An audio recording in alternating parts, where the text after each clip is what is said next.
Hello welcome back दोस्तों, आप सभी का स्वागत है फिर से बीएससी प्रो क्लासेज में। दोस्तों अपन बात कर रहे हैं आज। देखो चैप्टर नंबर हमारा 7 है क्वांटम भौतिकी, क्लास नंबर 8 है, यूनिट नंबर 4 की अपन बात करें थर्मोडायनेमिक्स की, उष्मा गतिकी। तो यहाँ पे देखो हम काफ़ी हद तक आगे पहुँच चुके हैं और चैप्टर नंबर अपना 7 है, क्लास नंबर 8 है। तो यहाँ पे देखो आज अपन बात करेंगे एक ऐसे क्वेश्चन के बारे में जो कि आपको डेफिनेटली एग्ज़ाम में मिलेगा 2021 के पेपर में। 100% 4 नंबर का सवाल आएगा, यानी कि आएगा ही, ये समझ लो आप। तो आज किसकी बात करेंगे अपन?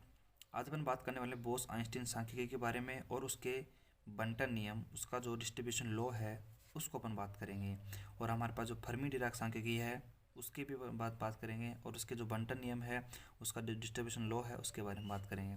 तो मैं यहाँ पे क्वेश्चन किस प्रकार एग्ज़ाम में आएगा, 4 नंबर का गारंटीड आपको मिलेगा एग्ज़ाम में, वो मैं क्वेश्चन यहाँ पे नोट कर देता हूँ। और फिर आपको उसकी सहायता से और भी काफ़ी अच्छे तरीके से समझ में आएगा क्वेश्चन किस प्रकार एग्ज़ाम में आएगा। ठीक है,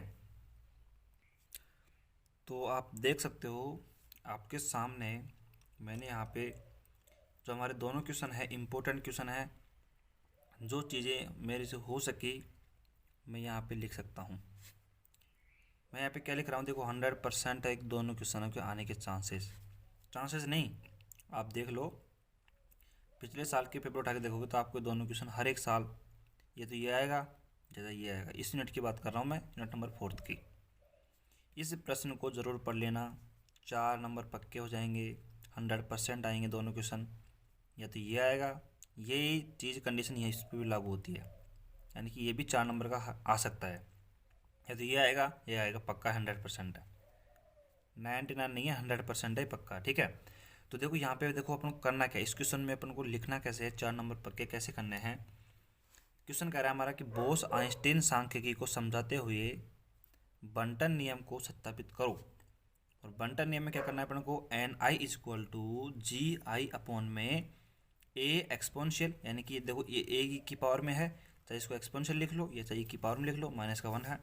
और फर्मी डिराक सांख्यिकी को समझाते हुए बंटन नियम को सत्यापित करो, यानी कि देखो यहाँ पे अपन को जो आइंस्टीन सांख्यिकी है उसको समझाना पड़ेगा, यहाँ पे अपन को फर्मी सांख्यिकी को समझाना पड़ेगा। ठीक है, उसके बाद में जो बंटन नियम है ना, आप इसको समझ लेना। आपको ये डिट्टो कैलकुलेशन यहाँ पे अपन काम लेंगे, लेकिन यहाँ पे करेंगे क्या, यहाँ पे -1 है, यहाँ पे अपन को +1 लाना पड़ेगा। और यहाँ पे जो एन जी ए सब ये क्या है, इसको छोड़ो आप, ये अपन समझा देंगे कि ये एन क्या है, यहाँ पे जी क्या है, ये सब अपन आराम से समझ लेंगे, कोई दिक्कत नहीं है। तो आप तो पहले ये बताओ कि आपके दिमाग में क्वेश्चन क्लियर हुआ या नहीं हुआ, कि हमारे पास यहाँ पे 4 नंबर के 2 सवाल आएंगे। एक तो आएगा बोस आइंस्टीन सांख्यिकी और एक आएगा फर्मी डिराक सांख्यिकी को समझाते हुए बंटन नियम को सत्यापित करो। और यहाँ पे भी बंटन नियम को सत्यापित करो, n I is equal to g i upon में a exponential E I upon में के टी माइनस का 1, n I equal to g i upon में ए एक्सपोनेंशियल ई आई के टी प्लस का 1। तो यहाँ पे -1 है, यहाँ पे +1 है। ठीक है भाई, कोई दिक्कत नहीं है, अपन यहाँ पे आराम से इन दोनों क्वेश्चनों को प्रूफ कर देंगे। ठीक है, तो अब हमारा जो सबसे पहले काम रहता है कि आखिरकार देखो यहाँ पे अपन को समझनी पड़ेगी कि यहाँ पे जो जी आई है, एन आई है, ये क्या है। तो सबसे पहले नोट के माध्यम से अपन ये जी आई एन आई का कॉन्सेप्ट समझते हैं, फिर उसके बाद में अपन आगे चलते हैं। ठीक है, और इसके अलावा भी हम यहाँ पे इस मेथड में या इस कैलकुलेशन में, अब देखो सबसे इम्पोर्टेंट बात क्या है कि यहाँ पे मेरा निवेदन आपसे कि अगर आपने यहाँ पे देखो वीडियो की स्पीड को अगर तेज़ कर रखा है, तो देखो 4 नंबर का सवाल आएगा, तो आप यहाँ पे क्या करो, थोड़ा सा वीडियो की जो स्पीड है उसको नॉर्मल कर लीजिए, तभी जाके आपकी क्वेश्चन में कैलकुलेशन में आपको समझ में आएगी। और देखो इस कॉन्सेप्ट को समझने के लिए, इसी मेथड को या इस डेरिवेशन को सोल्व करने के लिए अपन कुछ और भी उपयोग में लेने वाले हैं, कुछ और कॉन्सेप्ट हैं उनको उपयोग में लेंगे, जो अपन 3rd यूनिट में पढ़ेंगे। इससे पीछे वाले यूनिट में पढ़ेंगे, उसका भी कुछ अपन कॉन्सेप्ट यूज लेने वाले हैं। तो थोड़ा सा क्या है कि अपन नोट के माध्यम से उनको मैं बताने की कोशिश करता हूँ। तो पहले note number first, note number second जो मैं आपको लिखवाऊंगा, उसमें आपको ध्यान से रखना है कि ये चीज़ें अपन को याद रखनी है, उन चीज़ों का अपन उपयोग करेंगे इसके डेरिवेशन यानी कि मैथमेटिकल प्रूफ के अंतर्गत। ठीक है, तो चलिए नोट नंबर फर्स्ट सेकंड को देख लेते हैं क्या कहता है, और उसके बाद में इसके प्रूफ को देखेंगे। आज के लेक्चर में मेरे शायद में ये हो पाएगा, यानी कि ये हो पाएगा, और अगले लेक्चर में अपने पास ये जो बचा हुआ है अपने पास इसको कर देंगे, और जो हमारा बचा हुआ पार्ट है इसका चैप्टर का, यानी कि वो ख़त्म हो जाएगा, यानी कि क्लास नंबर 9 में अपना ये यूनिट नंबर सेकंड, ये यूनिट नंबर फोर्थ है सॉरी, ये अपनी पूरी कंप्लीट हो जाएगी। आगे बात समझ में, तो यानी कि इसको ध्यान में समझ लोगे तो ये अगर आधा घंटा लगाता है तो आप इसको 10 मिनट में आराम से कर सकते हो। इस कैलकुलेशन को बिल्कुल सिंपल है, डिट्टो प्रोसेस चलेगी, बिल्कुल same to same copy paste करना है यहाँ पे। ठीक है, तो आगे चलते हैं, नोट को समझते हैं यहाँ पर। अब यहाँ पे देखो, सबसे पहले अपन बात करते हैं नोट नंबर फर्स्ट की। तो नोट नंबर फर्स्ट में अपन क्या देखते हैं, देखो इस डेरिवेशन को सोल्व करने में जो भी चीज़ें काम में आएंगी उनको अपन लिखेंगे। और मैं बात कर रहा था अभी जीआई और एनआई के बारे में, जो आपको फॉर्मूले में दिख रहा होगा वो अपन जब डेरिवेशन करेंगे ना इसका उसी वक्त समझा देंगे। उसके अलावा जो अपन काम आने वाले हैं उनको अपन नोट्स में लिखते हैं। तो देखो यहाँ पे अपन डेरिवेशन को सोल्व करने में एक शब्द का यूज करेंगे जिसका नाम है एंट्रोपी। और ये शब्द आपने कई बार 12th क्लास में सुना होगा, एंट्रोपी क्या होती है, और इसके बारे में आपने पढ़ा भी होगा। ठीक है, एंट्रोपी के बारे में। तो एंट्रोपी क्या होती है, एंट्रोपी निकाय की अव्यवस्था का मापन करती है। अर्थात अपन बात करते हैं, हमारे पास अगर आपने सुना होगा 12th क्लास में आपने सुना होगा कि ब्रह्मांड में जो अव्यवस्थित कण हैं वो हमारी एंट्रोपी कहलाती है। ठीक है, जो अपन एक निकाय की एनर्जी भी इसको डिफाइन कर सकते हैं। समझ में आया कुछ, यानी कि एंट्रोपी होती है ना, वो हमारे पास निकाय की अव्यवस्था का मापन किया जाता है एंट्रोपी के द्वारा। तो यानी कि देखो एंट्रोपी का मतलब क्या हुआ, देखो इसको थोड़ा सा अपने एक एग्जाम्पल के माध्यम से समझे तो काफ़ी अच्छा रहेगा। मान लो हमारे पास एक क्लास है, ठीक है, एक क्लास है और वहाँ पे हाँ मतलब अध्यापक वहाँ पे उपस्थित नहीं है, टीचर वहाँ पे क्लास में नहीं है। तो क्या है कि दो बच्चे हैं हमारे पास, वो अव्यवस्थित रूप से बैठेंगे। जो जिसका मित्र है, यानी कि जो क्लास का अरेंजमेंट है वो तो रोल नंबर वाइज है, लेकिन जो बच्चे हैं अगर मतलब टीचर की अनुपस्थिति के अंतर्गत वहाँ पे क्या करेगा कि जहाँ पे उसका दोस्त बैठा है वहीं पे जाके वो बैठेगा। अर्थात क्या कह सकते हैं अपन कि क्लास में अव्यवस्था होगी, लेकिन जैसे ही टीचर क्लास में आ जाता है तो वो सारे अपने रोल नंबर की तरफ व्यवस्थित हो जाते हैं। तो यानी कि उस समय जहाँ पे वो अव्यवस्थित बैठे हुए थे तो वहाँ पे अपन कह सकते हैं वो निकाय की एंट्रोपी कहलाती है, और इस अव्यवस्था को निकाय की एंट्रोपी कहते हैं। और यहाँ पे एंट्रोपी क्या होती है, निकाय की एनर्जी होती है। ठीक है, तो यहाँ पे आपको समझ में आया एंट्रोपी क्या होती है। और एंट्रोपी जो होती है आपको पता है, इसको अपन एस से निरूपित करते हैं, एंट्रोपी को एस से निरूपित करते हैं, एस से निरूपित करते हैं। तो जो अपन सिंबल काम में लेंगे, जो जो अपन डेरिवेशन काम में लेंगे उनका अपन उपयोग करेंगे। और जो बाकायदा मैंने आपको कह रखा है कि नोट्स मैंने प्रोवाइड करवा दिए हैं, वहाँ पे आपको इसका जो थ्योरेटिकल पार्ट है वो आपको वहाँ पे समझ में आएगा बिल्कुल शानदार तरीके से। मैं यहाँ पे ओनली फॉर समझाने की बेस से समझा रहा हूँ मैं आपको, तो इसलिए मैं आपको यहाँ पे शॉर्ट रूप से समझाने की कोशिश यहाँ पे कर रहा हूँ। तो सबसे पहले अपन यहाँ पे एक शब्द का उपयोग करेंगे एंट्रोपी का, वो आपको समझ में आ गया है, इसको अपन एस से निरूपित करते हैं। उसी प्रकार अपन यहाँ पे क्या करेंगे, एक शब्द का अपन और उपयोग करेंगे जिसका नाम है, और देखो ये शब्द एंट्रोपी है, इसको अपन यूनिट नंबर 3 में बाकायदा पढ़ेंगे, बिल्कुल शानदार तरीके से टॉपिक अपना एंट्रोपी है। और एक और टॉपिक अपना उष्मागतिक प्रायिकता, उष्मागतिक प्रायिकता, तो इसको भी अपन पढ़ेंगे, किसमें, यूनिट नंबर 3 में पढ़ेंगे। ठीक है, तो थोड़ा सा पेशेंस रखें और यहाँ पे केवल इसको समझने की थोड़ा बहुत प्रयास करें बस। और यहाँ पे अपन यूनिट नंबर जब 3 पढ़ेंगे तो वहाँ पे भी अपन इसको क्लियर कर देंगे, कोई दिक्कत नहीं है। ठीक है, तो उष्मागतिक प्रायिकता क्या होती है, उष्मागतिक प्रायिकता के लिए अभी आप केवल ये समझें कि इसे केवल अपन किससे, W या अपन इस प्रकार ओम से व्यक्त करते हैं। बाकी का जो अपना मेथड है उसको अपन, यानी कि उष्मागतिक प्रायिकता के बारे में एक अलग से टॉपिक है अपना यूनिट नंबर 3 में, वहाँ पे अपन पढ़ेंगे उष्मागतिक प्रायिकता के बारे में। लेकिन अपन डेरिवेशन को सोल्व करने के लिए अपन को यहाँ पे इसका उपयोग करना पड़ेगा। तो यहाँ पे केवल आप इतना समझिए कि यहाँ पे उष्मागतिक प्रायिकता को ओमेगा, ओमेगा नहीं, डब्ल्यू ओमेगा नहीं है, तो डब्ल्यू बराबर हमारे पास डब्ल्यू या ओम से इसको व्यक्त करते हैं, और एंट्रोपी को एस से व्यक्त करते हैं। अब ये दोनों क्यों समझ रहे हैं, क्योंकि इन दोनों में मैक्सवेल और बोल्ट्जमान सांख्यिकी के अनुसार हम यहाँ पे इन दोनों में संबंध प्रतिस्थापित करेंगे और संबंध को देखेंगे, क्योंकि वो संबंध ही हमारे डेरिवेशन में काम आएगा। इसलिए अपन यहाँ पे इन दोनों को समझ रहे हैं। तो यहाँ पे देखो मैक्सवेल और मैक्सवेल और बोल्ट्जमान हमारे मतलब दो वैज्ञानिक हैं, इन्होंने जो सांख्यिकी दी थी, इन्होंने जो फिजिक्स डिफाइन की थी, उसके अंतर्गत एंट्रोपी और उष्मागतिक प्रायिकता फलन हमारे पास W है, इसके अंतर्गत एक संबंध परिभाषित किया और क्या कहा कि इसके अनुसार एंट्रोपी जो होती है हमारे पास ऊष्मागतिक प्रायिकता के लघुगणक के समानुपाती होती है। अर्थात समझे कुछ, लघुगणक मतलब लॉग, यानी कि जो प्रायिकता होती है हमारे पास, यानी कि जो सॉरी एंट्रोपी होती है हमारे पास, वो ऊष्मागतिक प्रायिकता के लघुगणक के समानुपाती होती है। अर्थात समानुपाती किसके, लॉग के समानुपाती होती है। ठीक है, और यहाँ पे अगर अपन समानुपाती स्थिरांक हटाते हैं तो हमारे पास के आता है जिसका नाम है बोल्ट्जमान कांस्टेंट। और यहाँ पे अगर बात करें अपन तो यहाँ पे के क्या है, बोल्ट्जमान। ठीक है, बोल्ट्जमान कांस्टेंट। और यहाँ पे इसकी जो वैल्यू की बात करते हैं अपन तो 1.38 इंटू 10⁻⁻23 जूल प्रति केल्विन, ये इसकी वैल्यू जो आपको रट जानी चाहिए। अब यहाँ पे अपन ने नोट के माध्यम से दोनों को समझ लिया है। एंट्रोपी क्या होती है, इसको ऐसे निरूपित करते हैं। ऊष्मागतिक प्रायिकता जिसको W से व्यक्त करते हैं। मैक्सवेल बोल्ट्जमान सांख्यिकी के अनुसार एंट्रोपी S और ऊष्मागतिक प्रायिकता हमारे पास W के अंतर्गत संबंध होता है, जो क्या कहता है कि हमारे पास एंट्रोपी जो होती है हमारे पास ऊष्मागतिक प्रायिकता के लघुगणक के समानुपाती होती है। तो इस प्रकार आप इसको डिफाइन कर सकते हो।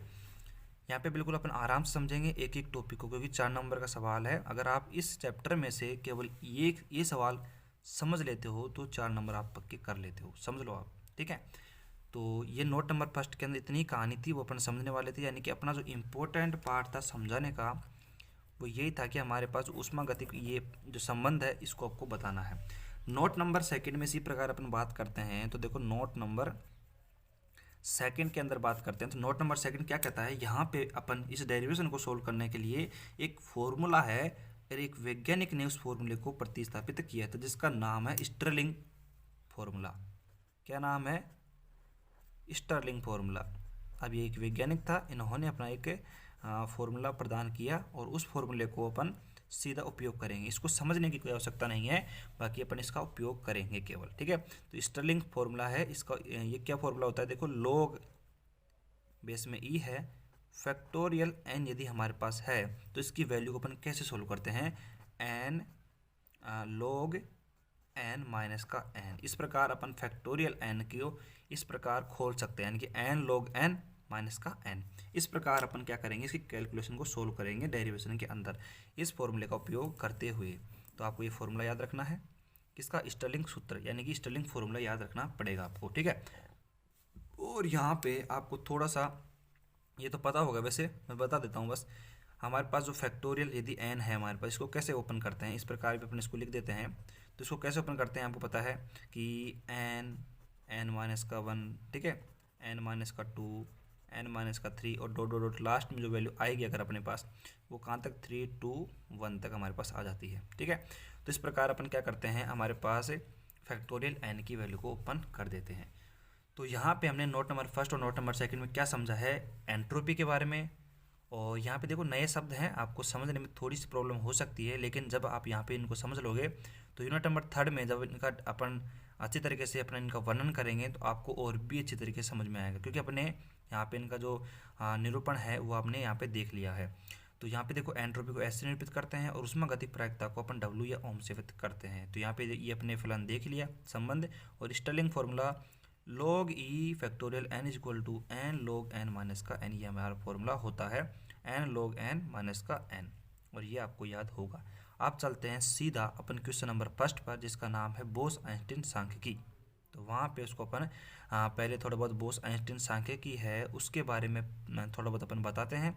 और देखो यहाँ पे थ्योरेटिकल पार्ट है, थ्योरेटिकल पार्ट को यहाँ पे मैं लिखूंगा नहीं, ओनली फॉर जो समझाने के बेसिक में आपको समझा दूंगा। बाकी जो नोट्स हैं वहाँ पे आपको पूरी थ्योरी सेम टू सेम जो मैंने समझाई है वो कभी आपको वहाँ पे मिल जाएगी। ठीक है, तो यहाँ पे अपन समझते हैं, अब बोस आइंस्टीन सांख्यिकी को समझते हैं। तो आइए चलिए अब स्टार्ट करते हैं बोस आइंस्टीन सांख्यिकी को और समझते हैं बिल्कुल ध्यान से, एक एक कॉन्सेप्ट को समझते हैं। क्योंकि मैंने आपको बार बार कहने से अब कोई मतलब भी नहीं है। जो इसके महत्व को समझ पाया है वो इसके महत्व को अपने आप समझ जाएगा और इसको बिना कहीं याद कर लेगा। ठीक है, अब तो कितना ही कह लो, जो याद नहीं करेगा वो नहीं करेगा। ठीक है, तो यहाँ पे बोस आइंस्टीन सांख्यिकी को पहले मैं जो थ्योरेटिकल पार्ट है उसको मैं यहाँ पे थोड़ा सा बता देता हूँ आपको, और किस प्रकार अपन यहाँ पे इसको सोल्व करेंगे और क्या क्या थ्योरी आपको लिखनी है वो मैं आपको थोड़ा बहुत यहाँ पे समझा देता हूँ। हालांकि आपको नोट्स में प्रोवाइड मैंने करवा दिए हैं बिल्कुल थ्योरी के साथ में, ठीक है। तो यहाँ पे देखो बोस आइंस्टाइन सांख्यिकी है, अपन ने देखो यहाँ पे अपन बात करते हैं। देखो यहाँ पे क्या है कि आपको नोट्स में अगर देखोगे आप तो यहाँ पे अपना जो ये क्वेश्चन है इससे पहले आपको एक क्वेश्चन मिलेगा जिसका नाम है अपने पास बोस आइंस्टाइन सांख्यिकी, फर्मी और स्टीफन सांख्यिकी। इस प्रकार क्या है कि मैक्सवेल सांख्यिकी में, तो इस प्रकार क्या है कि आपको वहाँ पे अंतर मिलेगा। तीनों में मैंने आपको अंतर करवा रखा है, अगर आप वहाँ पे थोड़ा बहुत ध्यान से देखो तो क्या है कि वो मैंने इसलिए नहीं समझाया आपको, क्योंकि हमारे पास वो एक थ्योरेटिकल पार्ट है। अगर आप वहाँ पे नोट्स के अंतर्गत आप उसको याद करोगे, अगर खुद ही आपने स्वयं से याद करोगे तो आपको वो भी याद हो जाएगा। इसलिए मैंने आप वहाँ पर स्किप कर दिया है। वैसे अगर अपने पास टाइम बचेगा इसके बाद में जो अगला लेक्चर अपन पढ़ाएंगे उसमें अगर लास्ट में टाइम बच जाएगा तो अपन डिस्क्राइब कर देंगे तीनों के बारे में, मैक्सवेल के बारे में और बोस आइंस्टीन और फर्मी के बारे में, ठीक है। वैसे 2 नंबर का सवाल वहाँ से आने के चांसेस रहते हैं हालांकि, लेकिन उसको समझने में आपको कोई प्रॉब्लम होगी नहीं क्योंकि वो थ्योरेटिकल पार्ट है। उसको देखो मैं समझा दूंगा तब भी आपको याद करना पड़ेगा। लेकिन यहाँ पे अपन देखो इसका जो थ्योरेटिकल पार्ट है वो भी आपको याद करना पड़ेगा, लेकिन इसको मैथमेटिकल जो पार्ट अपना इसका गणितीय अपन विश्लेषण करेंगे वो सबसे बड़ी समझने की बात यहाँ पे होगी, ठीक है। तो यहाँ पे स्टार्ट करते हैं अपन इसकी थ्योरेटिकल पार्ट को। तो देखो सन 1924 की बात करते हैं। तो यहाँ पे देखो सबसे पहले अपन बात करते हैं सन 1924 में बोस आइंस्टाइन यानी कि देखो हमारे पास इसका जो बोस हमारे पास आइंस्टीन है ये अपने पास इंडिया के थे और जर्मनी के थे, आपको पता है अल्बर्ट आइंस्टीन। तो यहाँ पे एसन बोस, इसका नाम पूरा नाम क्या है, एसन बोस और आइंस्टीन, अल्बर्ट आइंस्टीन ने एक सांख्यिकी का प्रतिपादन किया और उस सांख्यिकी का नाम है क्या है, उस सांख्यिकी का नाम है अपने पास बोस आइंस्टीन सांख्यिकी। अर्थात ये जो सांख्यिकी है इन्होंने जो प्रतिपादित की है ये सांख्यिकी, ये हमारे पास सूक्ष्म कण होते हैं उनके लिए वैध होती है। सूक्ष्म कणों के लिए यानी कि माइक्रो पार्टिकल के लिए, बिल्कुल सूक्ष्म कणों के लिए यह वैध होती है। और इस सांख्यिकी में कणों को तरंग फलन, आपको पता है मैंने आपको समझाया था तरंग फलन साइन आर टी, ठीक है, साइन आर टी के द्वारा समझाया जाता है। और यह तरंग फलन तरंग की अवस्था को बताता है, इसे तरंग फलन या अवस्था फलन भी कहते हैं। इस सांख्यिकी में यह अवस्था फलन सम्मित होता है। तो यहाँ पे देखो आप जब अपन डिफरेंस देखेंगे किसमें, बोस आइंस्टीन में, मैक्सवेल सांख्यिकी में और फर्मी सांख्यिकी में, तो आपको ये कॉमन मिलेगा कि यहाँ पे अपन बात करते हैं बोस आइंस्टीन के अंतर्गत हमारे पास जो ये तरंग फलन साइन होता है ये कैसा होता है, सिमेट्रिक होता है, सम्मित होता है, जबकि फर्मी में ये कैसा होता है, असम्मित होता है, ठीक है। तो यहाँ पे ये चौथा पॉइंट हो गया। उसके बाद में थोड़ा बहुत समझें तो देखो कण भौतिकी के अनुसार, पार्टिकल फिजिक्स के अनुसार यदि सांख्यिकी है हमारे पास बोस आइंस्टीन, तो ये बोसोन कणों के लिए मान्य होती है जो कि बोस आइंस्टीन सांख्यिकी कहलाती है। अब बोसोन कण मैंने आपको बता दिए कि बोसोन कण है हमारे पास बोस और आइंस्टीन जो वैज्ञानिक थे इनके द्वारा ही खोजा गया बोसोन कण है, तो ये बोसोन कण के लिए होती है। और अपन बात करते हैं बोसोन कण के लिए, तो इनके लिए हमारे पास जो चक्रण क्वांटम संख्या होती है हमारे पास, आप जानते हो एस से निरूपित करते हैं चक्रण क्वांटम संख्या। तो चक्रण क्वांटम संख्या हमारे पास जो एस होती है इसकी वैल्यू हमारे पास इसमें कितनी होती है, आपको पता है इसमें होगी 0 से लेकर 1, 2, 3, अर्थात कैसे होती है, पूर्णांक होती है। जबकि फर्मी में क्या होती है हमारे पास अर्ध पूर्णांक की, विषम अर्ध पूर्णांक की बात करते हैं। हमने वहाँ पे अंतर देखा था, आपने पढ़ लिया वैसे बोसोन कण और फर्मी कण के बारे में जब अपन ने अंतर स्टार्टिंग में पढ़ा था। तो यहाँ पे चक्रण क्वांटम संख्या एस का मान 0 हो जाएगा, ठीक है। उसके बाद में देखो अपन बात करते हैं तो यहाँ पे 6 पॉइंट की, तो यहाँ पे अपन बात करते हैं बोस आइंस्टीन जो सांख्यिकी है हमारी वो पाउली अपवर्जन नियम है हमारे पास, उसका पालन नहीं करती है। तो यहाँ पे देखो अपन बात करते हैं हमारे पास जो पाउली अपवर्जन नियम है, मैंने आपको समझाया था एक दिन कि हमारे पास जिस प्रकार अपन कक्षक के अंदर इलेक्ट्रॉन भरते हैं तो इलेक्ट्रॉन के आधार पर पाउली ने अपना नियम दिया था जिसे पाउली अपवर्जन नियम के नाम से जाना जाता है। और इस नियम के अनुसार अपन बात करें तो किसी भी कक्षक में, जैसे एस कक्षक होगा, पी कक्षक हो गया, उसमें पहले सभी के अंतर्गत अपन एक एक इलेक्ट्रॉन भरेंगे, उसी पश्चात अपन उसके बाद में इलेक्ट्रॉन भरेंगे। अर्थात कहने का मतलब ये है कि अपन किसी कक्षक में एक साथ 2 इलेक्ट्रॉन नहीं भर सकते हैं, पहले अपन सभी में एक एक कक्षक भरेंगे। जिस प्रकार अपन थोड़ा सा एग्जाम्पल के माध्यम से समझे यहाँ पे, तो यहाँ पे जैसे पी कक्षक है अपने पास, तो यहाँ पे पी कक्षक के अंदर 3 यहाँ पे अंदर उपकक्षक होते हैं। तो यहाँ पे देखो अपन इलेक्ट्रॉन भरते हैं, जब हमारे पास सिंगल भरते हैं, फिर उसके बाद में अगर हमारे पास 3 इलेक्ट्रॉन भर जाते हैं उसके बाद में हमारे पास इलेक्ट्रॉन एक एक भरा जाता है। इस प्रकार ये पाउली अपवर्जन नियम हमें बताता है। तो यहाँ पे पाउली अपवर्तन के नियम का पालन नहीं होता है, किसमें? बोस-आइंस्टीन सांख्यिकी के अंतर्गत।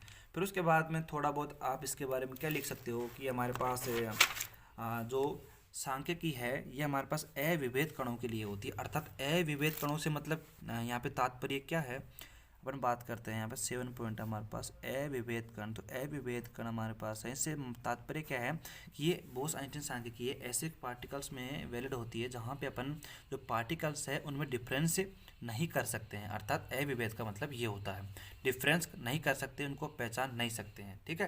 तो यहाँ पे अविभेद कण के लिए होती है। और इसमें आप और भी लिख सकते हो कि बोस-आइंस्टीन जो सांख्यिकी है इसको समझाने के लिए अपन कला समष्टि फेज स्पेस का या कला समष्टि का उपयोग करते हैं। किसका उपयोग करते हैं? ये यहाँ पे जो पार्ट है कला समष्टि का, इसको समझेंगे बस। अपन जब मैथमेटिकल प्रूफ स्टार्ट करेंगे उससे पहले अपन कला समष्टि फेज स्पेस को समझेंगे, ठीक है। और यहाँ पे 9 पॉइंट की बात करते हैं अपन। तो यहाँ पे देखो फेज स्पेस या कला समष्टि हमारे पास षटविमीय होती है। और षटविमीय किस प्रकार होती है मैं आपको समझाऊंगा, बस थोड़ा सा आप धैर्य रखिए यहाँ पे। तो यहाँ पे कला समष्टि का अपन उपयोग करते हैं किसको? बोस-आइंस्टीन सांख्यिकी को समझाने के लिए। लेकिन कला समष्टि के अंतर्गत अपन बात करें तो यहाँ पे कला समष्टि के अंतर्गत अपन बात करते हैं तो यहाँ पे षटविमीय होता है। अर्थात यहाँ पे जो निर्देशांक होते हैं वो कैसे होते हैं? 6 निर्देशांक होते हैं, षटविमीय होते हैं। जिसमें अपन बात करते हैं, देखो यहाँ पे अपन लिख देते हैं, यहाँ पे जो कला समष्टि है अपने पास वो कैसी होती है? षटविमीय होती है। कैसे होती है? षटविमीय, अर्थात 6D होती है। अगर अपन इंग्लिश में बात करें तो 6D होती है षटविमीय। वैसे अगर षटविमीय होती है तो यहाँ पे बात करते हैं अपन, देखो ध्यान से देखना, यहाँ पे षटविमीय मतलब क्या हो गया? 6D हो गया, 6D हो गया। और यहाँ पे देखो 6D होता है ना, तो इसमें क्या होता है कि देखो 3 जो कोऑर्डिनेट होते हैं हमारे, 3 जो निर्देशांक होते हैं वो तो होते हैं स्थिति के, ठीक है। मतलब 3 तो हो गए पोजीशन के, और हमारे पास जो 3 कोऑर्डिनेट होते हैं वो हमारे पास होते हैं संवेग के, ठीक है, मोमेंटम के।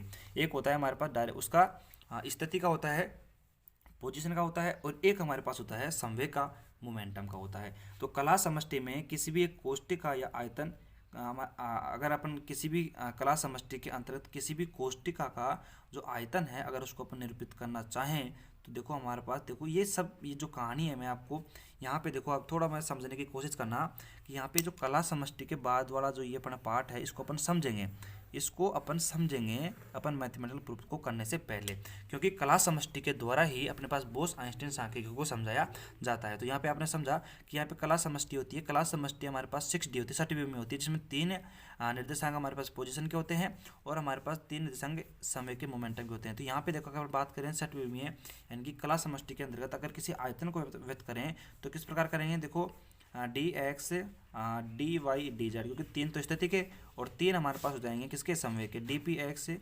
dpy और dpz। 3 तो हमारे पास हो गए किसके? स्थिति के, और 3 हमारे पास संवेग के हो गए। और यहाँ पे देखो अपन बात करते हैं डेरिवेशन के अंदर। तो देखो मैंने आपको कहा था कि हमारे पास g और अपन n की बात कर रहे थे, हम जो फॉर्मूला उपयोग कर रहे थे आपने वहाँ पे देखा होगा। तो ये भाई देखो यहाँ बीच में क्या है, टॉपिक का पन्ना आ चुका था, तो आपको इससे थोड़ा सा डिस्ट्रक्शन हो गया, कोई बात नहीं। देखो बीच में अपन बात कर लेते हैं, यहाँ पे वापस आओ भाई, टॉपिक पे आओ। टॉपिक अपना क्या चल रहा है यहाँ पे? देखो यहाँ पे कला समष्टि के अंतर्गत अपन ने देखा कि मैंने आपको जब शुरू में बताया था हमें क्या प्रूफ करना था बोस-आइंस्टीन सांख्यिकी के अंतर्गत, तो वहाँ पे कहा था मैंने जी और आई के बारे में मैं आपको समझाऊंगा। तो यहाँ पे देखो आप नॉर्मली समझ लो कि हमारे पास जो जी होता है क्या होता है? हमारे पास कोष्टिका होती है, हमारे पास जी होती है कोष्टिका कक्षकों की संख्या। बिल्कुल यार समझो इसको, कक्षकों की संख्या। और हमारे पास जो n था वो हमारे पास कला बिंदुओं की संख्या, हमारे पास क्या है? कला बिंदुओं की संख्या, ठीक है, कला बिंदुओं की संख्या होती है। बस ये हमारे पास 10 पॉइंट हैं और इन 10 पॉइंट के द्वारा अपन यहाँ पे थ्योरेटिकल पार्ट, देखो एक बात बताओ, यहाँ पे मैंने 10 पॉइंट लिखे हैं आपके सामने, तो आप यहाँ पे समझ सकते हो जो ये पॉइंट हैं इनके माध्यम से अपन यहाँ पे थ्योरेटिकल पार्ट बना सकते हैं। कैसे? आप खूब मतलब ये जो मैंने 10 पॉइंट लिखे हैं ना, इनके माध्यम से आप पूरा एक पेज भर सकते हो थ्योरी के माध्यम से। और मेरे हिसाब से जो थ्योरेटिकल पार्ट मैंने यहाँ पे समझाया आपको, केवल आपको वही लिखना है, तो इसके माध्यम से भी आप याद कर सकते हो। कैसे? यहाँ पे मैं देखो फटाफट बोलूँ, देखो यहाँ पे सन 1924 के अंतर्गत बोस-आइंस्टीन सांख्यिकी के द्वारा, यानी कि बोस और आइंस्टीन वैज्ञानिक के द्वारा बोस-आइंस्टीन सांख्यिकी प्रतिपादित की गई। यह केवल सूक्ष्म कणों के लिए वेद होती है, अर्थात जो हमारे पास माइक्रो पार्टिकल होते हैं उनके लिए वेद होती है।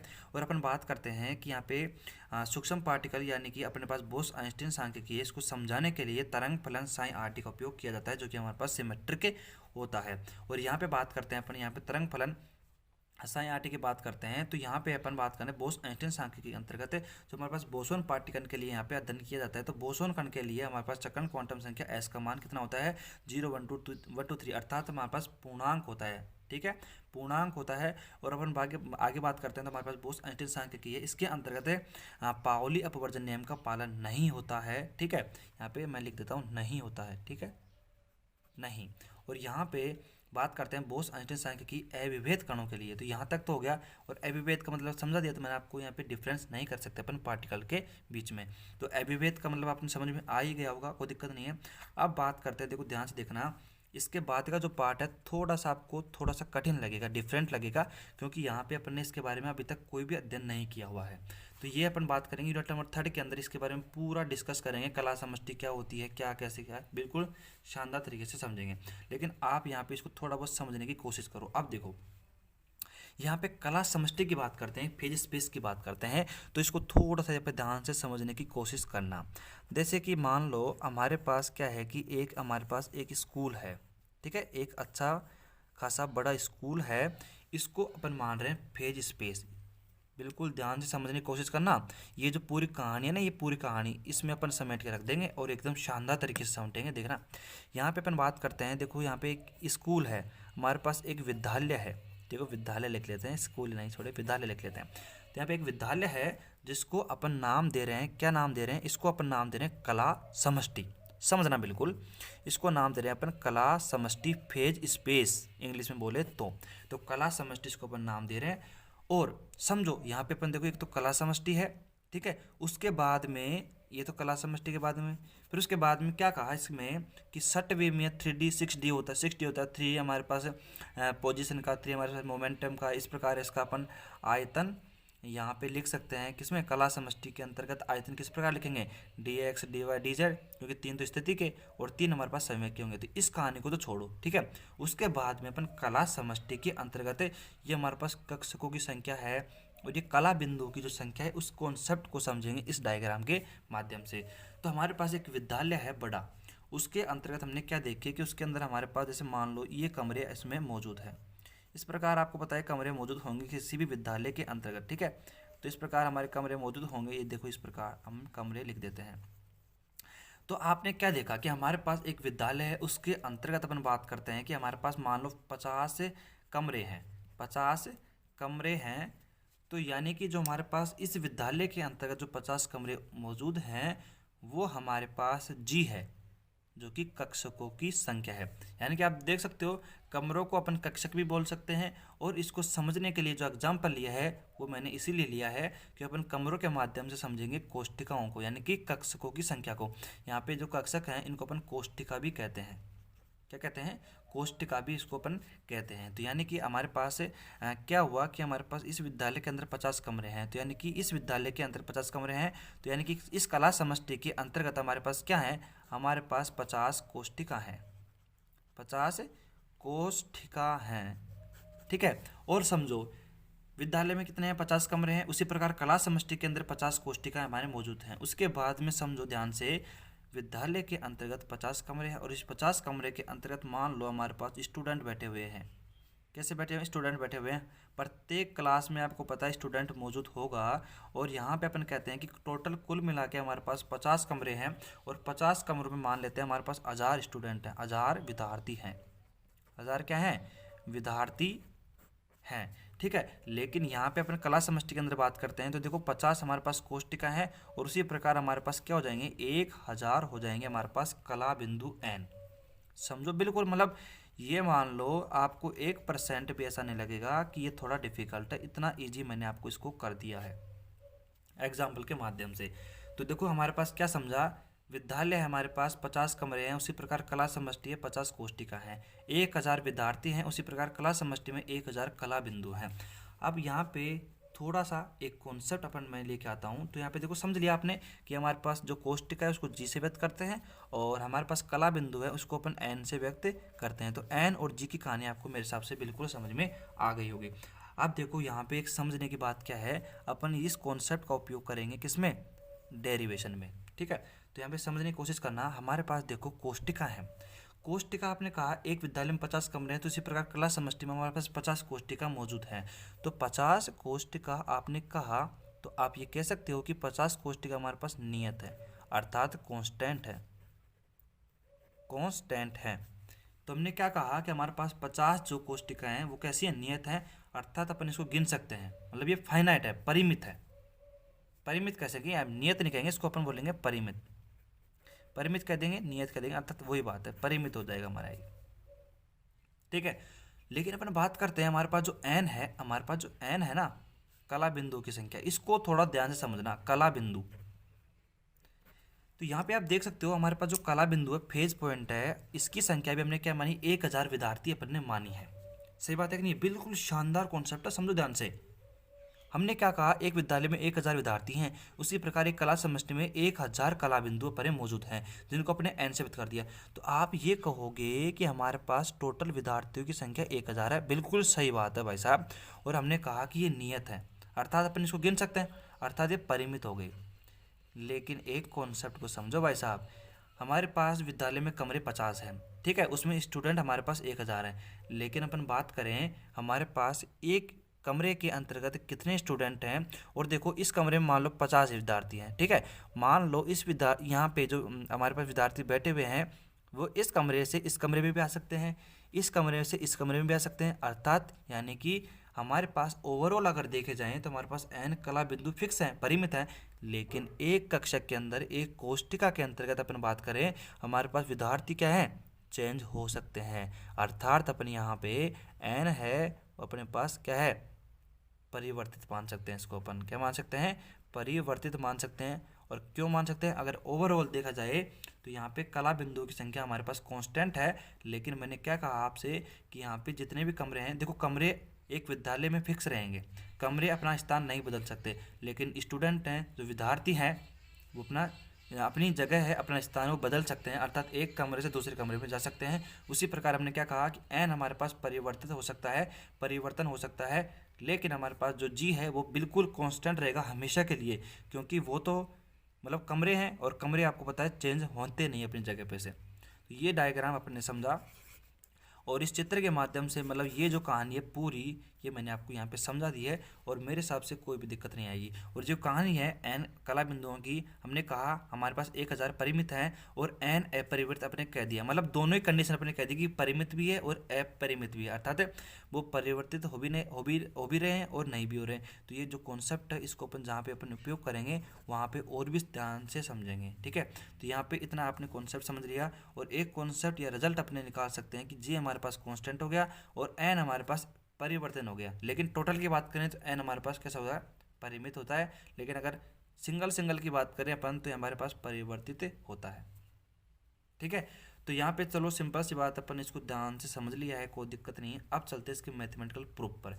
ये पूरी कहानी अपने समझ ली इसकी और अब चलते हैं इसके मैथमेटिकल प्रूफ पर, जो कि और भी शानदार है, मज़ा आएगा इसके अंदर, मज़ा आएगा। ठीक है, तो चलते हैं भाई अब।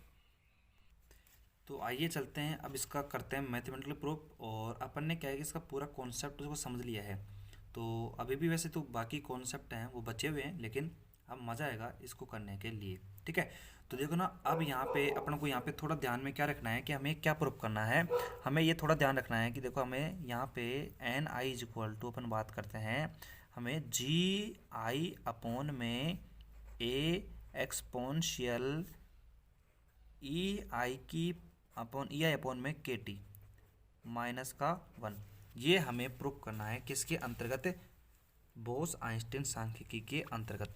तो इसको अपन थोड़ा ध्यान में रखें तो काफ़ी अच्छा रहेगा और ये ध्यान में रखेंगे तो हमें आंसर निकालने में थोड़ी सी सहायता मिलेगी। तो एन आई आपको समझ लिया कि एन हमारे पास कला बिंदु की संख्या है, जी हमारे पास कोष्ठकों की संख्या है और यहाँ पे आई क्या है, अपन आई बे कला बिंदु की बात कर रहे हैं। ठीक है, तो यहाँ पे ए हमारे पास कांस्टेंट है ही, और एक्सपोनेंशियल अपन बात करते हैं ई आई अपन में के टी, ये हमारे पास एनर्जी है।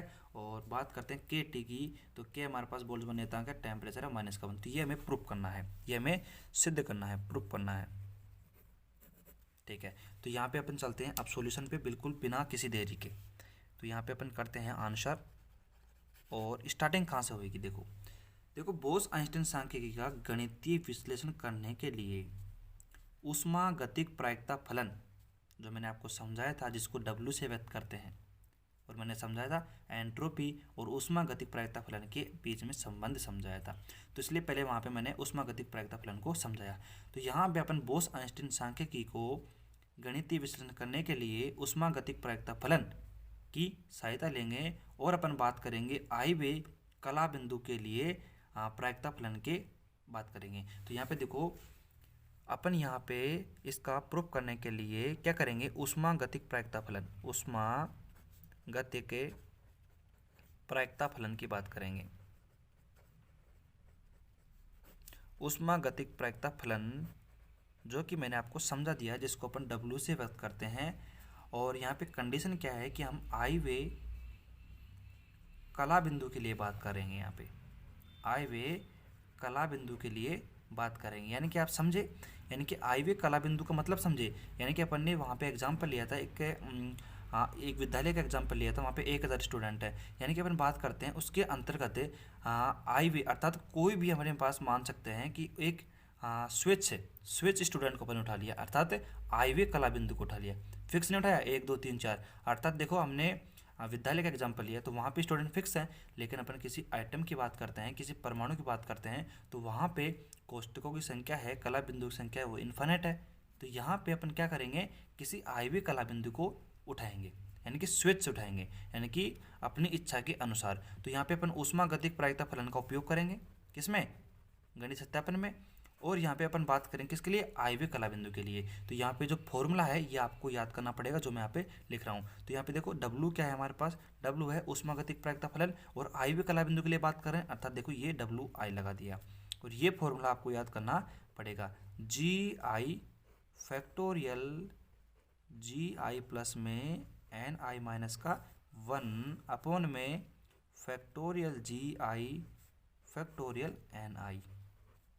समीकरण नंबर इसको अपने एक नाम दे देते हैं। तो यहाँ पे देखो समझो, हमारे पास W है वो ऊष्मागतिक प्रायिकता फलन है, और ये हमारे पास ऊष्मागतिक जो प्रायिकता फलन है वो आई वे कला बिंदु के लिए ये हमारे पास ये फॉर्मूला कहलाता है। बोस आइंस्टाइन सांख्यिकी के विश्लेषण के लिए हमें ये जरूरी है, कौन, ऊष्मागतिक प्रायिकता फलन। और ऊष्मागतिक प्रायिकता फलन का जो वैल्यू होती है आई वे कला बिंदु के लिए वो ये होती है, और इस फॉर्मूले का अपन उपयोग करेंगे। तो ये आपको याद करना पड़ेगा, और इसमें इसका कोई भी इलाज नहीं है हमारे पास में।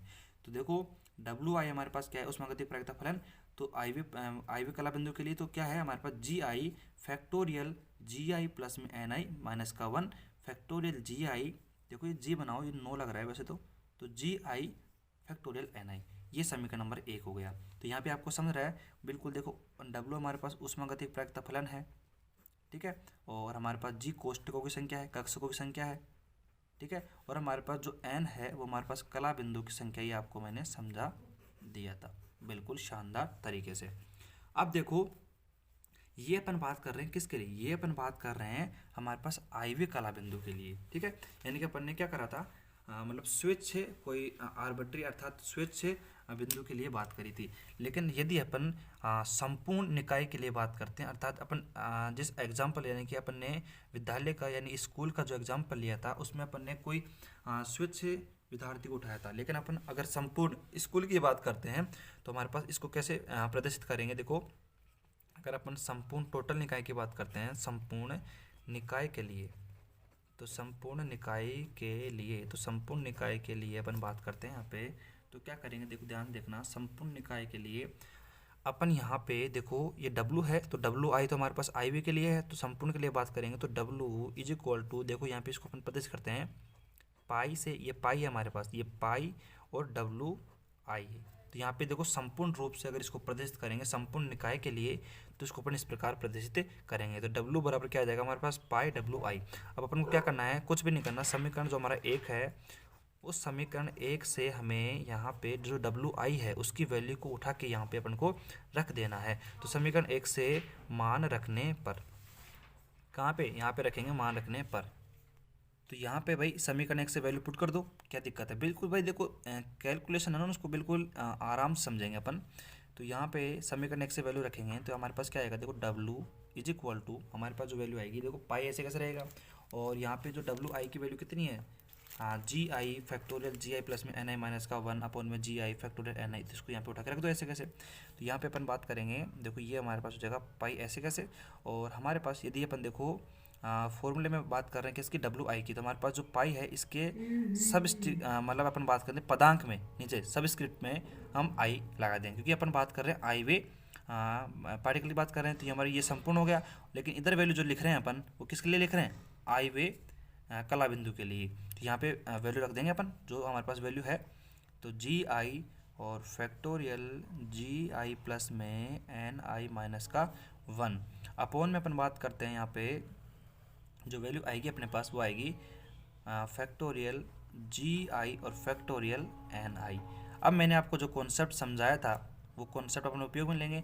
हमारे पास फैक्टोरियल एन को कैसे अपन तोड़ते हैं, कैसे टुकड़ों में तोड़ते हैं कि एन माइनस का 1 एन माइनस का 2, ठीक है, डॉट डॉट डॉट अपन 3 2 1 इस फॉर्मूले का अपन उपयोग करेंगे। तो यहाँ पे देखो, यहाँ पे अपोन में अगर बात करें अपन, देखो ध्यान से देखना, अपोन में अगर अपन बात करें तो देखो किस प्रकार अपन इसको तोड़ेंगे। तो अगर अपन सिंगल टर्म्स की बात करते हैं, जैसे कि ये फैक्टोरियल हमारे पास एन है, तो इसको अपन कैसे लिख सकते हैं, एन और फैक्टोरियल एन माइनस का 1। तो यानी कि अपन इसको इस प्रकार तोड़ सकते हैं, लेकिन अपन बात करें factorial n equal to n और फिर फैक्टोरियल एन माइनस 1 लिख सकते हैं, कोई दिक्कत नहीं है। अर्थात अपन बात करते हैं इसमें से एक टर्म अपन ने कम कर दिया, ठीक है।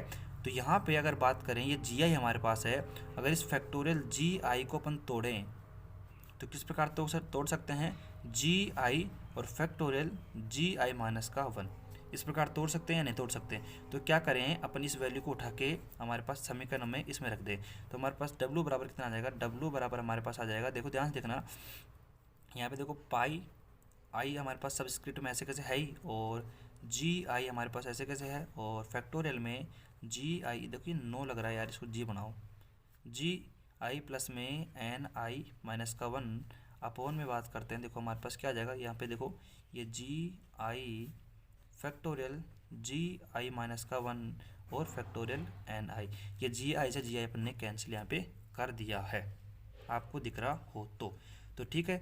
यहाँ पे अपन इसको जी आई कैंसिल कर दिया है। तो यहाँ पे देखो नीचे क्या लिखेंगे, हमारे पास संपूर्ण निकाय के लिए जो प्रायिकता फलन डब्ल्यू है इज इक्वल टू कितना आ गया हमारे पास, पाई आई और फैक्टोरियल जी आई प्लस में एन आई माइनस का 1 अपॉन में बात करते हैं, हमारे पास कितना है, फैक्टोरियल जी आई माइनस का 1 और फैक्टोरियल एन आई। ये समीकरण अपन इसको 2 नाम दे देते हैं, समीकरण 1 ये रहा, समीकरण नंबर 2 हमारे पास ये आ गया, ठीक है। आप देखो हमने जो हमने यहाँ पे अब आपको बताया था, जो कॉन्सेप्ट बताया था आपको, वो कॉन्सेप्ट अपन उपयोग में लेंगे। और कौन सा कॉन्सेप्ट उपयोग में लेंगे, वो लेंगे हमारे पास जो हमने एंट्रोपी और किसमें प्रायिकता फलन हमने डब्ल्यू में संबंध को पढ़ा था। तो हमने आपको बताया था कि हमारे पास जो एंट्रोपी होती है एस, और डब्ल्यू में जो संबंध होता है वो आपको पता है कि एस बराबर हमारे पास क्या होता है, क्या होता है, के लॉग ई डब्ल्यू, यानी कि हमारे पास एस समानुपाती होता है लॉग ई डब्ल्यू के। तो यहाँ पे के हमारे पास क्या है, बोल्ट्जमान कांस्टेंट है, जिसकी वैल्यू है हमारे पास 1.38 इंटू 10 की पावर माइनस का 23 जूल प्रति केल्विन, ठीक है। इसका अपन उपयोग करेंगे। तो यहाँ पे इसका अपन उपयोग करके क्या लिख सकते हैं, देखो ध्यान से देखना, हमारे पास इसको अपन अगले पेज में लिखते हैं। यहाँ पे देखो ध्यान से देखना, अब यहाँ पे देखना, कैलकुलेशन को अच्छी तरीके से समझने के लिए हमारे पास जो इक्वेशन नंबर सेकंड आई थी उसको मैं वहाँ पे वापस लिख देता हूँ, क्योंकि जो चेंज करेंगे ना अपन वो इक्वेशन नंबर सेकंड में ही करेंगे। तो हमारे पास क्या आई थी, आपको याद भी हो गया होगा, पाई आई फैक्टोरियल जी आई माइनस का एन आई माइनस का 1 अपॉन में फैक्टोरियल जी आई माइनस का 1 फैक्टोरियल एन आई। जी को ढंग से बनाओ भाई, जी इस प्रकार बनेगा। तो ये हमारे पास इक्वेशन नंबर सेकंड थी। और हमने क्या कहा था कि हमारे पास एक फॉर्मूला होता है किसमें, एस और किसमें, लॉग में। तो हमारे पास क्या होता है, एस इज इक्वल टू के लॉग डब्लू, यानी कि हमारे पास एंट्रोपी और प्रायिकता फलन डब्लू के अंदर ये संबंध होता है। तो यहाँ पे इस संबंध से अपन क्या कह सकते हैं, देखो हमारे पास के बोल्ट्जमान नियतांक है, उसकी वैल्यू अपने पीछे लिखती थी, और यहाँ पे एस हमारे पास क्या है, एस समानुपाती है हमारे पास किसका है, log ई डब्लू के।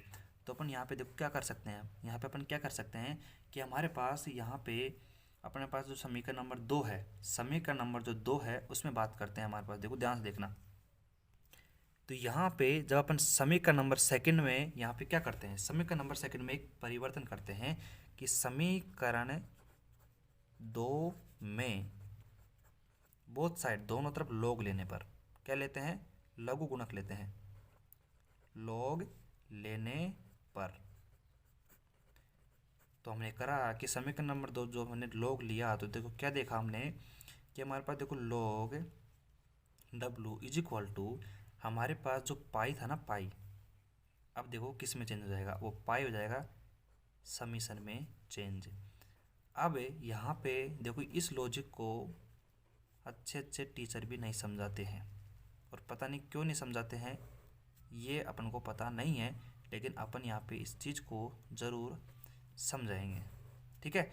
और यहाँ पे बात करते हैं देखो जी आई माइनस का 1, और हम बात करते हैं एन आई के बारे में, ठीक है।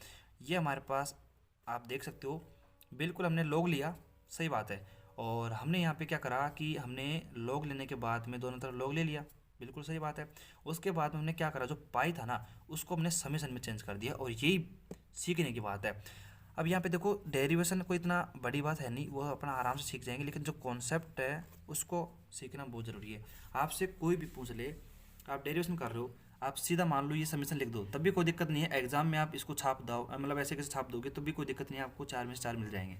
लेकिन आपसे कोई ऐसे प्रैक्टिकल पूछ ले कि बताओ भाई यहाँ पे जो पाई है ये समीशन में चेंज क्यों हुआ है, तो उसको समझते हैं अपन बात कर रहे थे, ऊपर लेके चल रहे थे क्लास समष्टि फेज स्पेस की बात कर रहे थे।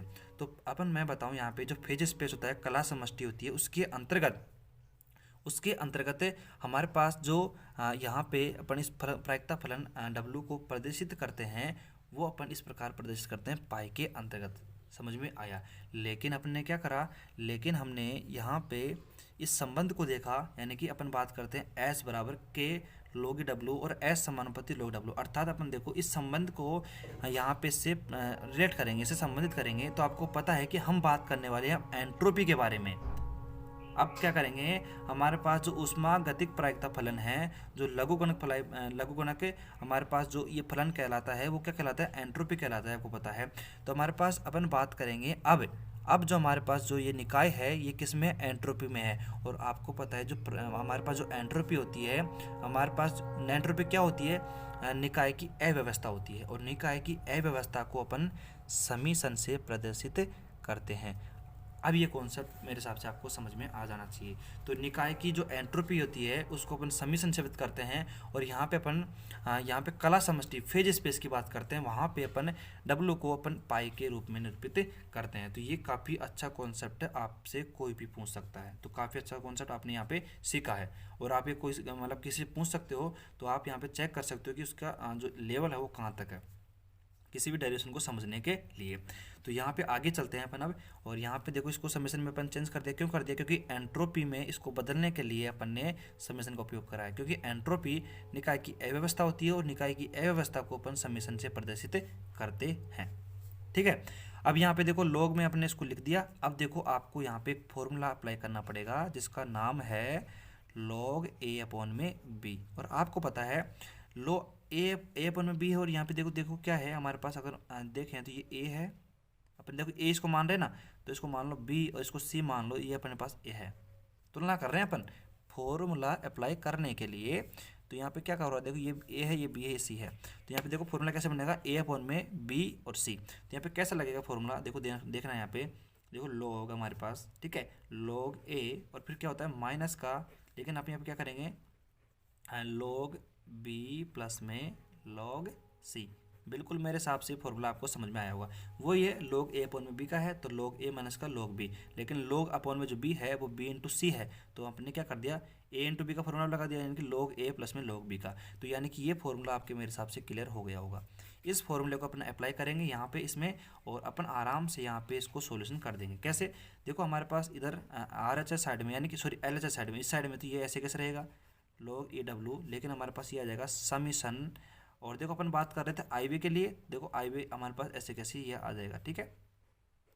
तो यहाँ पे अपने पास जो राइट हैंड साइड में, सॉरी एल एच एस में, लेफ्ट हैंड साइड में हमारे पास संपूर्ण के लिए बात कर रहे हैं, और इधर एल एच एस साइड में अपन बात कर रहे हैं आई वी के लिए, ठीक है। तो ये आपके दिमाग में ये चीज़ क्लियर होनी चाहिए। अब बात करते हैं अंदर की साइड में। अंदर की साइड में क्या हो जाएगा, देखो हमारे पास क्या हो जाएगा, देखो log ई और फैक्टोरियल हमारे पास क्या हो जाएगा, देखो जी आई प्लस में एन आई माइनस का 1, ठीक है। उसके बाद में देखो माइनस हमारे पास आ जाएगा, और ये हो जाएगा log हमारे पास फैक्टोरियल में जी आई माइनस का 1, और फिर देखो लगेगा तो माइनस ही, माइनस बाहर है तो माइनस आएगा, तो माइनस का आ जाएगा log हमारे पास फैक्टोरियल एन आई, और ब्रैकेट हो जाएगा बंद। तो यहाँ तक मेरे हिसाब से कैलकुलेशन में आपको कोई भी प्रॉब्लम नहीं होनी चाहिए, ठीक है।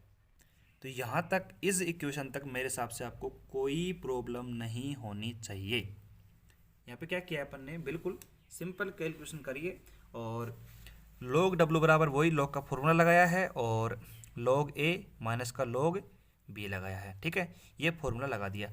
अब देखो यहाँ पे एक मोड इसके अंदर और आता है, और अपन क्या करते हैं, कंडीशन अप्लाई करते हैं। और वो कंडीशन क्या है, सुनना। यहाँ पे कंडीशन ये है, अब बात करेंगे अपन, ये जो अपन ने कंडीशन निकाली है ना, ये अपन बात कर रहे हैं किसके लिए, स्थूल निकाय के लिए। अब स्थूल निकाय क्या होता है, इसको भी समझते हैं। स्थूल निकाय या बड़ा निकाय, समझ में आया? स्थूल निकाय का मतलब होता है, मतलब जो बड़ा हो, यानी कि बहुत ही बड़ा हो।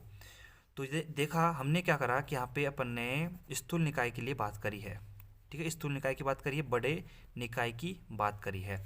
तो स्थूल निकाय, इसको अपन इंग्लिश में बोलते हैं मैक्रो सिस्टम, माइक्रो नहीं, मैक्रो सिस्टम बोलते हैं स्थूल निकाय, बड़ा निकाय। अब यहाँ पे स्थूल निकाय और बड़ा निकाय को समझते हैं।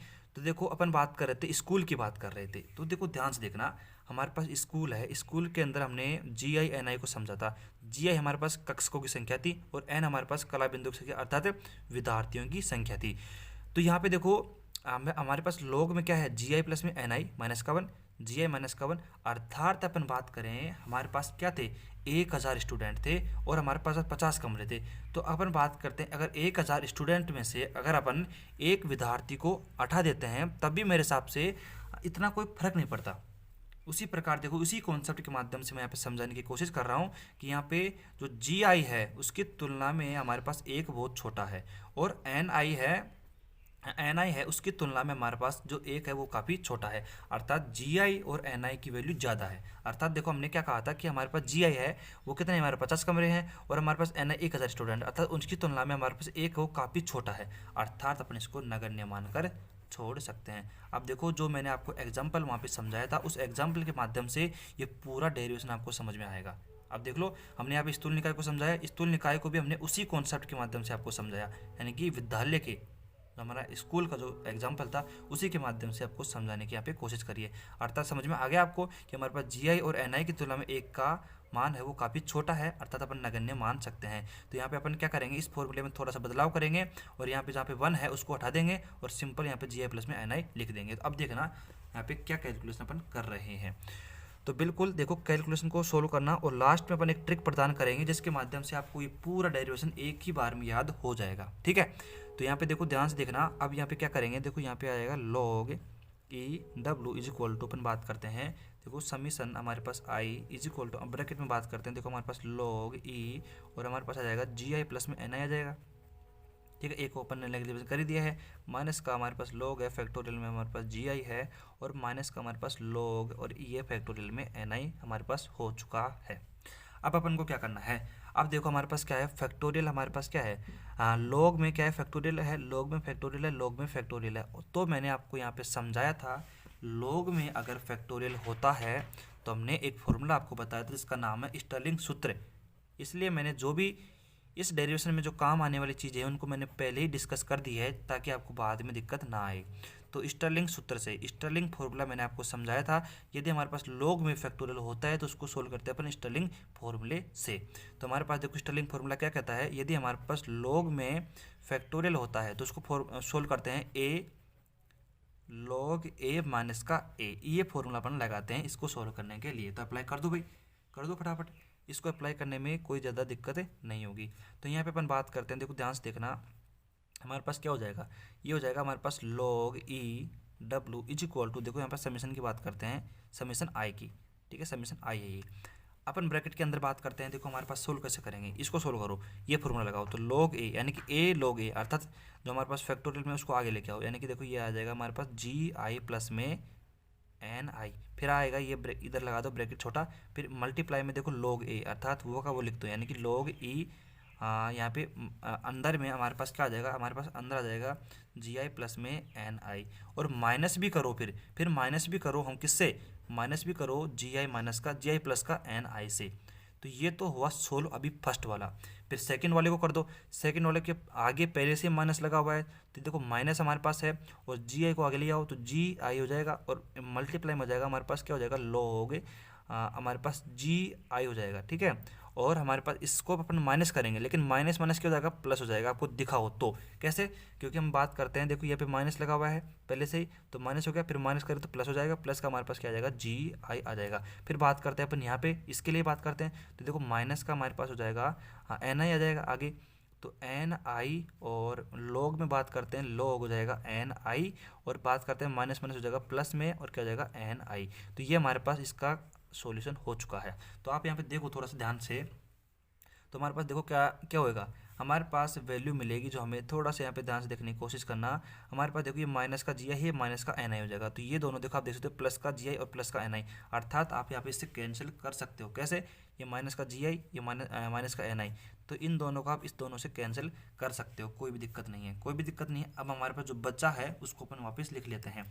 हमारे पास बचा क्या क्या है, देखो हमारे पास इधर है हमारे पास लॉग में, देखो ये हमारे पास log E W is equal to, देखो समीशन में बात करते हैं अपन, आई वी टर्म्स के लिए बात कर रहे हैं यहाँ पे, और हमारे पास बचा क्या क्या है, देखो ध्यान देखना, जी आई प्लस में एन आई, ठीक है, और यहाँ पे लिखते हैं मल्टीप्लाई में हमारे पास लॉग है, और अंदर है हमारे पास, देखो अपने फैक्टोरियल हटा दिया, फॉर्मूले के द्वारा फैक्टोरियल को हटा दिया है, ठीक है। और हमारे पास बचा कि वो तो कैंसिल हो गया, और माइनस में देखो हमारे पास बच गया जी आई और लॉग जी आई, ठीक है, और हमारे पास बच गया माइनस में एन आई और लॉग एन आई, ये बच गया हमारे पास, ठीक है, ये हमारे पास बच चुका है। अब ये हमारे पास बच गया है, तो इसको आप क्या कर दो, समीकरण नंबर 3 नाम दे दो। तो समीकरण नंबर 2 मैंने यहाँ पे देखो ऊपर दे रखा है, यहाँ पे इसको दे रखा है, तो समीकरण नंबर देखो ये 2 दे रखा है, अपन इसको समीकरण नंबर यहाँ पे 3 नाम दे देते हैं।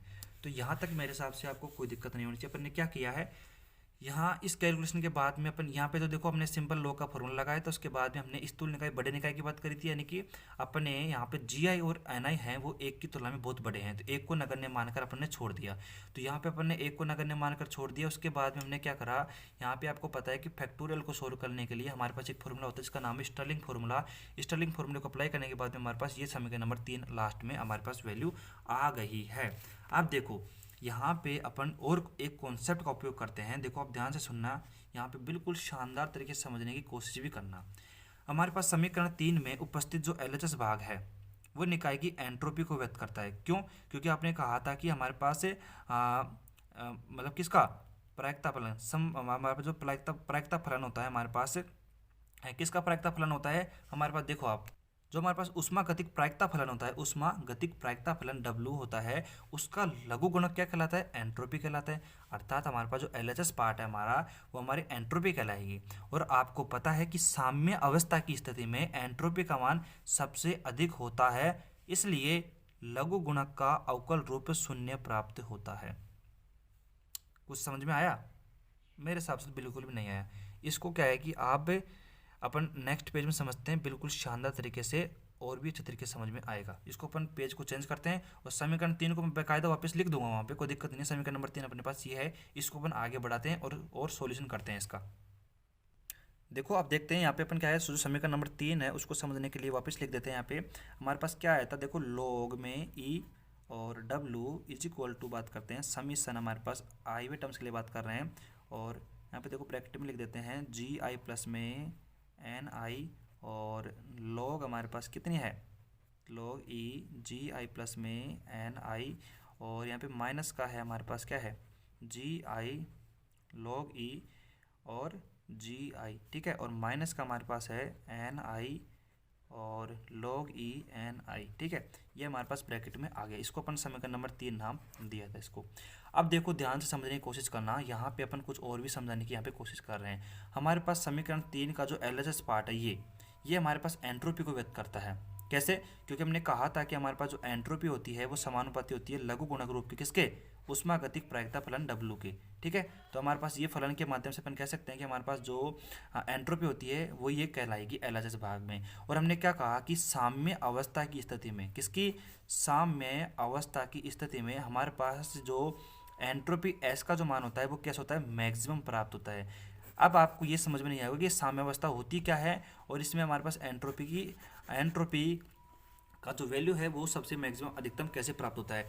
भाई जो एग्जाम्पल मैंने आपको समझा था विद्यालय का, बस वहीं चलते हैं वापस, विद्यालय में चलेंगे। विद्यालय में ये सब कुछ है जो हमारे पास जैसे एक क्लास है, इस क्लास के अंतर्गत विद्यालय में चलते हैं, एक क्लास में चलते हैं, और क्लास के अंतर्गत मैंने आपको समझाया था कि हमारे पास क्लास के अंदर मान लो कि 20 बच्चे हैं और 20 बच्चों को रोल नंबर के वाइज बैठा रखा है। अगर हमारे पास यदि क्लास के अंतर्गत यदि अध्यापक नहीं है, हमारे पास टीचर नहीं है, तो अध्यापक नहीं है इस स्थिति को कहते हैं साम्यावस्था, और अध्यापक नहीं है इस स्थिति को कहते हैं साम्यावस्था। और अध्यापक नहीं होगा अगर यदि क्लास में, तो आपको पता है कि जो स्टूडेंट है वो अपने रोल नंबर के वाइज बैठेंगे नहीं और अपने मित्र के पास बैठेंगे, अर्थात वहाँ पे क्लास के अंदर अव्यवस्था की मात्रा अधिक होगी। अर्थात अपन कह सकते हैं कि साम्य अवस्था की स्थिति में एंट्रोपी का मान अधिक होगा। अब बताओ इस एग्जाम्पल के माध्यम से मेरे हिसाब से तो इसमें आप कोई भी दिक्कत नहीं होनी चाहिए। दोबारा समझाते हैं भाई क्या दिक्कत है। एक क्लास है, क्लास में हमारे पास 20 विद्यार्थी हैं, ठीक है। तो यहाँ पे अपन एंट्रोपी को समझते हैं। तो यहाँ पे देखो देखो क्लास में हमारे पास स्टूडेंट नहीं है, विद्यार्थी मतलब हमारे पास अध्यापक नहीं है। तो क्लास में अध्यापक नहीं है, इस कंडीशन में आप खुद भी देखो, आप भी स्टूडेंट रहे हो, क्लास में अगर अध्यापक नहीं होता तो हम शोर शराबा करते हैं कि नहीं करते, शोर शराबा करते हैं, और साथ में हम अव्यवस्थित रहते हैं, मतलब यहाँ से उठ के यहाँ बैठ गए, यहाँ से उठ के यहाँ बैठ गए, तो यानी कि अव्यवस्था अधिक रहती है। अर्थात अपन बात करते हैं अव्यवस्था को ही तो एंट्रोपी कहते हैं।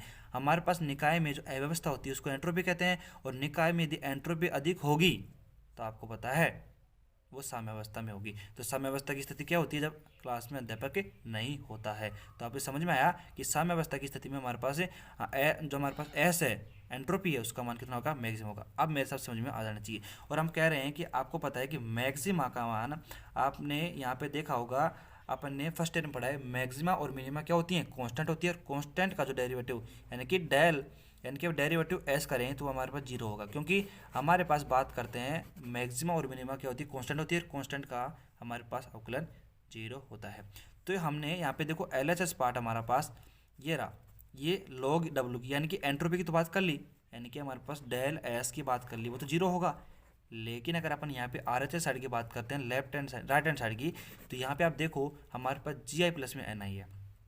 क्या है, हमारे पास जी आई प्लस में एन आई है। और आपको भी पता है कि हमारे पास जो जी है वो कक्षकों की संख्या है। क्या है, कक्षकों की संख्या है।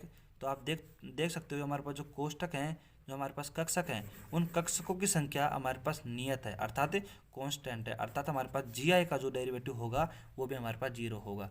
और हमारे पास जो एन आई है वो तो आपको पता है कि बदल सकते हैं, अर्थात विद्यार्थी हैं एक कमरे से दूसरे कमरे में जा सकते हैं, अर्थात वो परिवर्तित हैं, अर्थात उनका डेरिवेटिव जीरो नहीं होगा, उनका डेरिवेटिव होगा। तो यहाँ पे जी आई भी कॉन्स्टेंट है, इसका भी जीरो होगा। और हमारे पास लॉग डब्ल्यू है, इसकी भी डेरिवेटिव जीरो होगा। क्यों? क्योंकि हमारे पास कह दिया हमने कि हमारे पास साम्य अवस्था में हमारे पास डेल मैक्सिमम, डेल होगा हमारे पास, एंट्रोपी होगी डेल नहीं एस हमारे पास होगी, मैक्सिमम होगी। और मैक्सिमम का मान आपको पता है, मैक्सिमम होती है कांस्टेंट होती है, कांस्टेंट का डेरिवेटिव जीरो होता है। तो हमने क्या कहा कि जी आई भी कांस्टेंट है और हमारे पास डेल एस भी, इसका भी अवकलन जीरो होगा। तो इस कॉन्सेप्ट का उपयोग करेंगे और समीकरण 3 को आगे बढ़ाते हुए चलेंगे। और आप देख सकते हो हमारे पास इसको आगे बढ़ाएंगे अपन, यहाँ पे इसको आगे बढ़ाएंगे और देख सकते हो आप यहाँ पे इसकी थोड़ी कैलकुलेशन आप देख रहे हो, यहाँ पे थोड़ी सी यहाँ पे बड़ी हो गई है। तो यहाँ पे आप देख सकते हो कि काफ़ी अच्छी इसकी क्या है, काफ़ी अच्छी इसकी कैलकुलेशन है और कैलकुलेशन में बहुत ही अच्छा दम है, दम मिलेगा आपको कैलकुलेशन के अंतर्गत। तो यहाँ पे आप क्या करो, देखो सिंपल सी बात है, हमारे पास समीकरण नंबर 3 है, उसको आगे सोल्व करते हैं। यानी कि समीकरण 3 का अपन अवकलन रूप लिखते हैं। क्या लिखते हैं? समीकरण 3 का अवकलन रूप लिखते हैं। तो हमारे पास देखो समीकरण अपन 3 की बात करते हैं, तो समीकरण 3 का अवकल रूप लिखने पर, तो समीकरण 3 का अवकल रूप लिखते हैं। अवकल रूप लिखने पर तो समीकरण 3 का अवकल रूप लिखेंगे अपन। तो यहाँ पे देखो अवकल रूप को कैसे लिखेंगे, यहाँ पे देखो हमारे पास देखो डेल की बात करते हैं और log ई डब्ल्यू की बात करते हैं। इसकी वैल्यू तो आपको पता है जीरो होगी। कैसे होगी? क्योंकि हमारे पास जो नियत संख्या है। तो यहाँ पे आप देख सकते हो कि समीकरण 3 का जो अवकल रूप है वो लिखने के लिए अपन क्या करना पड़ेगा, इसका अवकलन करना पड़ेगा। हमारे पास जो समीकरण 3 है उसको दिखा देता हूँ मैं ऊपर, आप देखो एक बार। हमारे पास जो समीकरण नंबर 3 है, आप देखो ध्यान से देखो एक बार इसको ध्यान से देखो। हमारे पास क्या है, हमारे पास है log ई डब्ल्यू, हमारे पास ये है। तो आपको पता है ये तो हमारे पास कांस्टेंट, हमने इसको डिफाइन कर दिया है। तो इसकी वैल्यू कितनी हो गई, हमारे पास जीरो के बराबर हो जाएगी और हमारे पास जी आई का डेरिवेटिव भी जीरो होगा। तो यहाँ पे देखो अवकलन पे ध्यान दो। अब हमारे पास जो अवकलन हो रहा है ना उस पर ध्यान दो, यानी कि डेल log ई का मान कितना हो गया, जीरो हो गया। ठीक है, और बराबर में अपन बात करते हैं समीशन में अंदर की तरफ है। तो आपको पता है कि हमारे पास देखो क्या है कि हमारे पास देखो जी आई था, उसकी वैल्यू होगी जीरो, प्लस में यहाँ पे डेल हो जाएगा एन आई। ठीक है, और देखो हम क्या किसके अनुसार, देखो ये आप क्या करो, देखो थोड़ा सा यहाँ पे इसको इसको अपन यहाँ पे कैंसिल कर देते हैं। क्यों? क्योंकि आपको जो इक्वेशन नंबर 3 अगर वो नहीं दिखेगी तो आपको जो डेरिवेटिव वो समझ में कम आएगा। तो यहाँ पे देखो अपन इसके बगल में ही करते हैं इसका डेरिवेटिव शानदार तरीके से, तो मेरे हिसाब से और भी अच्छे तरीके से समझ में आएगा। तो यहाँ पे देखो ध्यान से देखना, समीकरण नंबर 3 का अपन डेरिवेटिव कर रहे हैं। तो यहाँ पे लिख रहे हैं अपन समीकरण यहाँ पे 3 का अवकलन रूप लिखने पर क्या करेंगे अपन, अवकल रूप लिखेंगे। तो यहाँ पे ध्यान से देखना, यहाँ पे क्या करेंगे अपन, देखो log हमारे पास है, तो log ई डब्ल्यू का मान जीरो है, आपको मैंने बता दिया। क्यों? इसका क्योंकि कांस्टेंट हो गया और कांस्टेंट का मान जीरो होता है। इज इक्वल टू में बात करते हैं यहाँ पे समीशन में आई है, और यहाँ पे बात करते हैं पर समीशन में आई है हमारे पास, तो जी आई प्लस में ना, तो जी आई आपको पता है जी आई हमारे पास कांस्टेंट है, तो जी आई का हो जाएगा जीरो, प्लस में हमारे पास हो जाएगा एन आई। आपको पता है यहाँ पे इसका अपन कैसे करेंगे, ए इंटू बी से करेंगे। तो यहाँ पे देखो इसका कर दिया तो ये कांस्टेंट हो जाएगा अब हमारे पास। तो यानी कि ये मल्टीप्लाई में ऐसे कैसे log हमारे पास जी आई प्लस में एन आई ऐसे कैसे रह जाएगा। फिर उसके बाद में फिर क्या करते हैं, प्लस करते हैं और हमारे पास जी आई और एन आई को रखते हैं कांस्टेंट, यानी कि जी आई प्लस में एन आई को रख दिया कांस्टेंट, इस बार इसको रख दिया और इसका कर देंगे। तो log का क्या होता है, log का होता है हमारे पास 1/में क्या होता है x, तो यहाँ पे 1/में जी आई प्लस में एन आई। फिर उसके बाद में log के अंदर जो फंक्शन हमारे पास जी आई प्लस में एन आई उसका भी होगा, तो आपको पता है जी आई का तो जाएगा जीरो और हमारे पास एन आई ऐसे कैसे बच जाएगा। ये आपको अवकलन यहाँ पे आना चाहिए। उसके बाद में हमारे पास देखो यहाँ पे ये बचा हुआ है, इसका भी तो बचा हुआ है अभी, तो यहाँ पे इसी के अंदर आगे सोल्व करते हैं अपन। देखो ये माइनस का क्या है हमारे पास, वही जी आई वही फॉर्मूला लगेगा इसमें भी। ठीक है, तो यहाँ पे देखो हमारे पास जो जी आई है ये तो भाई कांस्टेंट है, और आप पता है अगर इसका अपन सोल्व करेंगे तो इसका तो हमारे पास जीरो हो जाएगी वैल्यू। तो यहाँ पे देखो ये तो हमारे पास जीरो हो गया है। ठीक है, तो यहाँ पे इसको तो अपन जीरो कर देंगे इस वाले पार्ट को, क्योंकि हमारे पास जी आई है वो कांस्टेंट है और जी आई का कांस्टेंट का आपको पता है अवकलन जीरो हो जाएगा। तो इसको हटा दो, यहाँ पे इसका करते हैं अब।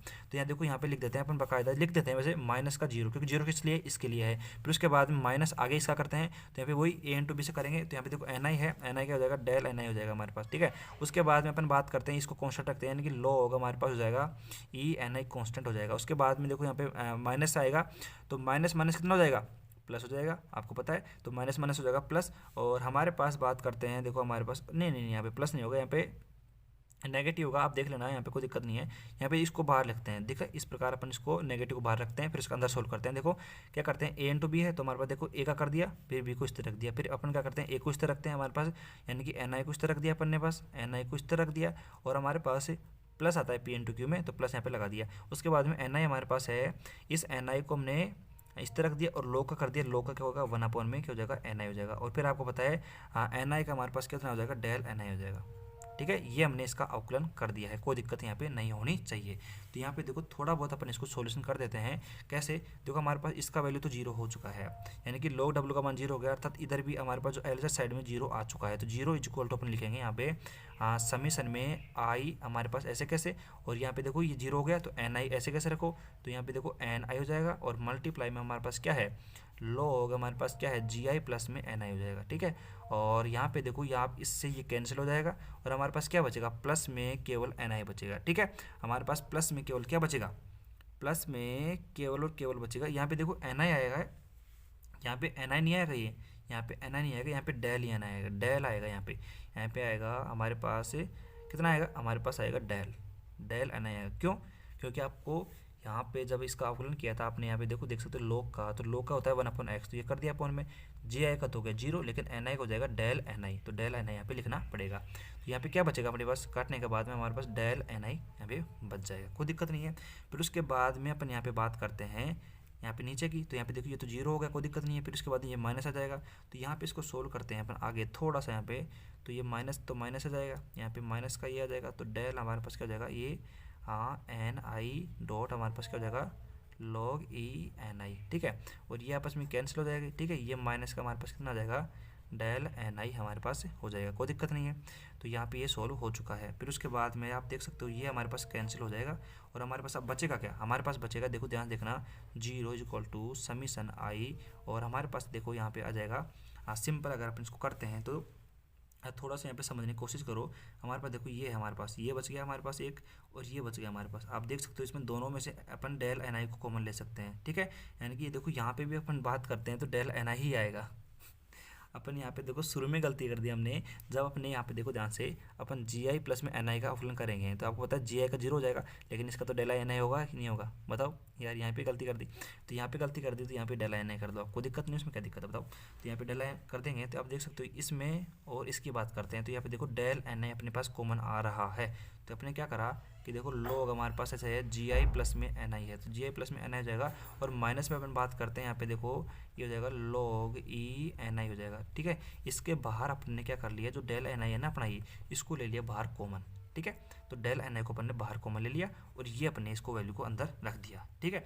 अब हमारे पास क्या आ गया, अगर अपन थोड़ा सा इसको आगे सोल्व करते हैं कैसे, अगर अपन बात करते हैं देखो log ए और log b का फॉर्मूला लगाते हैं इसमें, तो आपको पता है 0 = हमारे पास मिलेगा समीशन में आई, और हमारे पास हो जाएगा log a अपॉन में b, अर्थात अपन बात करते हैं जी आई प्लस में एन आई अपॉन में क्या आ जाएगा हमारे पास एन आई आ जाएगा। और यहाँ पे देखो अपन कह सकते हैं कि हमारे पास बाहर अगर बात करें तो हमारे पास डेल एन आई हमारे पास ऐसे कैसे मौजूद है। इसको अपन समीकरण नंबर 4 नाम दे देते हैं, क्योंकि समीकरण नंबर 3 अपन ने यहाँ पे दे रखा है। तो ये आपको मेरे साथ समझ में नहीं आया, थोड़ा सा इसको नीचे कर लेते हैं, वापस समझते हैं, कोई दिक्कत नहीं है।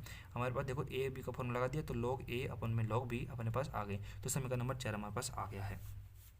अब अपन बात करते हैं यहाँ पे देखो, इसको आगे थोड़ा सा और सोल्व करेंगे अपन, समीकरण नंबर 4 को आगे सोल्व करेंगे। यानी कि देखो हमारे पास जो निकाय था, माना निकाय में उपस्थित जो कुल कला बिंदु हैं उनकी संख्या n है, और कुल ऊर्जा हमारे पास u है। तो देखो ध्यान से समझने की कोशिश करना, यहाँ पे क्या मैंने आपको वहाँ पे समझाने की कोशिश करी थी, आपको पता हो तो क्या कहा था कि हमारे पास 1000 विद्यालय में स्टूडेंट हैं, ठीक है। तो हमने क्या कहा कि कुल हमारे पास, देखो इसको समझेंगे अगले पेज में, देखो इसको थोड़ा अपन चेंज करते हैं, अगले पेज में समझेंगे। देखो ये हमारे पास समीकरण नंबर 4 है, इसको छोड़ो, इसको आगे समझते हैं। तो यहाँ पे अच्छे तरीके से समझने के लिए अपन समीकरण नंबर 4 को वापस लिख देते हैं। हमारे पास समीकरण नंबर 4 क्या आई थी, आपको पता है हमारे पास समीकरण नंबर 4 के अंतर्गत 0 = समीशन में आई, और अंदर में हमारे पास आपको पता है log था, और log और जी आई प्लस में एन आई अपॉन में क्या था एन आई था, और आपको पता है इसके बाहर में हमारे पास क्या था डेल एन आई था। ये हमारे पास समीकरण नंबर 4 था, ठीक है, कोई दिक्कत नहीं है। अब देखो ध्यान से, अब यहाँ पे अपन क्या कॉन्सेप्ट ले रहे हैं, माना निकाय में उपस्थित है, माना हमने क्या करा लेट करा कि हमारे पास निकाय था, हमारे पास आपको पता है निकाय कौन सा, वही विद्यालय वाला, हमने क्या माना था कला समष्टि मानी थी ना। तो यहाँ पे निकाय के अंतर्गत अपन बात करते हैं, हमारे पास कुल कला बिंदु अर्थात कुल स्टूडेंट, हमारे पास कुल कला बिंदु की बात कर रहे हैं, कला बिंदु मतलब कला बिंदु।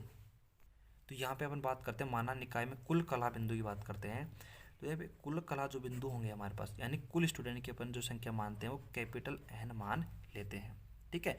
और मैंने क्या कहा कि यहाँ पे देखो कैपिटल एन की अपन बात कर लेते हैं, तो कैपिटल एन को अपन किस प्रकार निरूपित कर सकते हैं, अर्थात अगर अपन बात करें कि हमारे पास जो हमारे पास विद्यालय है उसमें कुल जो स्टूडेंट हैं, कुल विद्यार्थियों की संख्या है वो कैपिटल एन है। तो कैपिटल एन को मैं देखो यहाँ पे अगर अपन समीशन के रूप में प्रदर्शित करें तो इस प्रकार कर सकते हैं, summation I N I equal to अपन बात कर सकते हैं n1 plus n2 plus n3, यहाँ पे इस प्रकार पर इसको प्रदर्शित कर सकते हैं। अर्थात कहने का मतलब क्या है कि हमारे पास देखो ये जो हमारे पास कैपिटल एन है ना, ये तो हमारे पास कांस्टेंट है, इसको समझो ध्यान से, अगर ये समझ में आ गया तो मेरे हिसाब से आपको पूरा समझ में आ जाएगा। हमारे पास जो एन है वो कांस्टेंट है, क्यों, क्योंकि हमने कहा विद्यालय में जितने भी स्टूडेंट है 1000 स्टूडेंट है वो सारे कैसे हैं फिक्स है, मतलब वो 1000 स्टूडेंट हैं हमारे पास, तो वो 1000 ही रहेंगे। तो यानी कि वो इस 1000 ही रहेंगे, उसमें चेंज नहीं होगा। अर्थात हमारे पास कुल विद्यार्थियों की संख्या n है कैपिटल, वो तो रहेगी कांस्टेंट।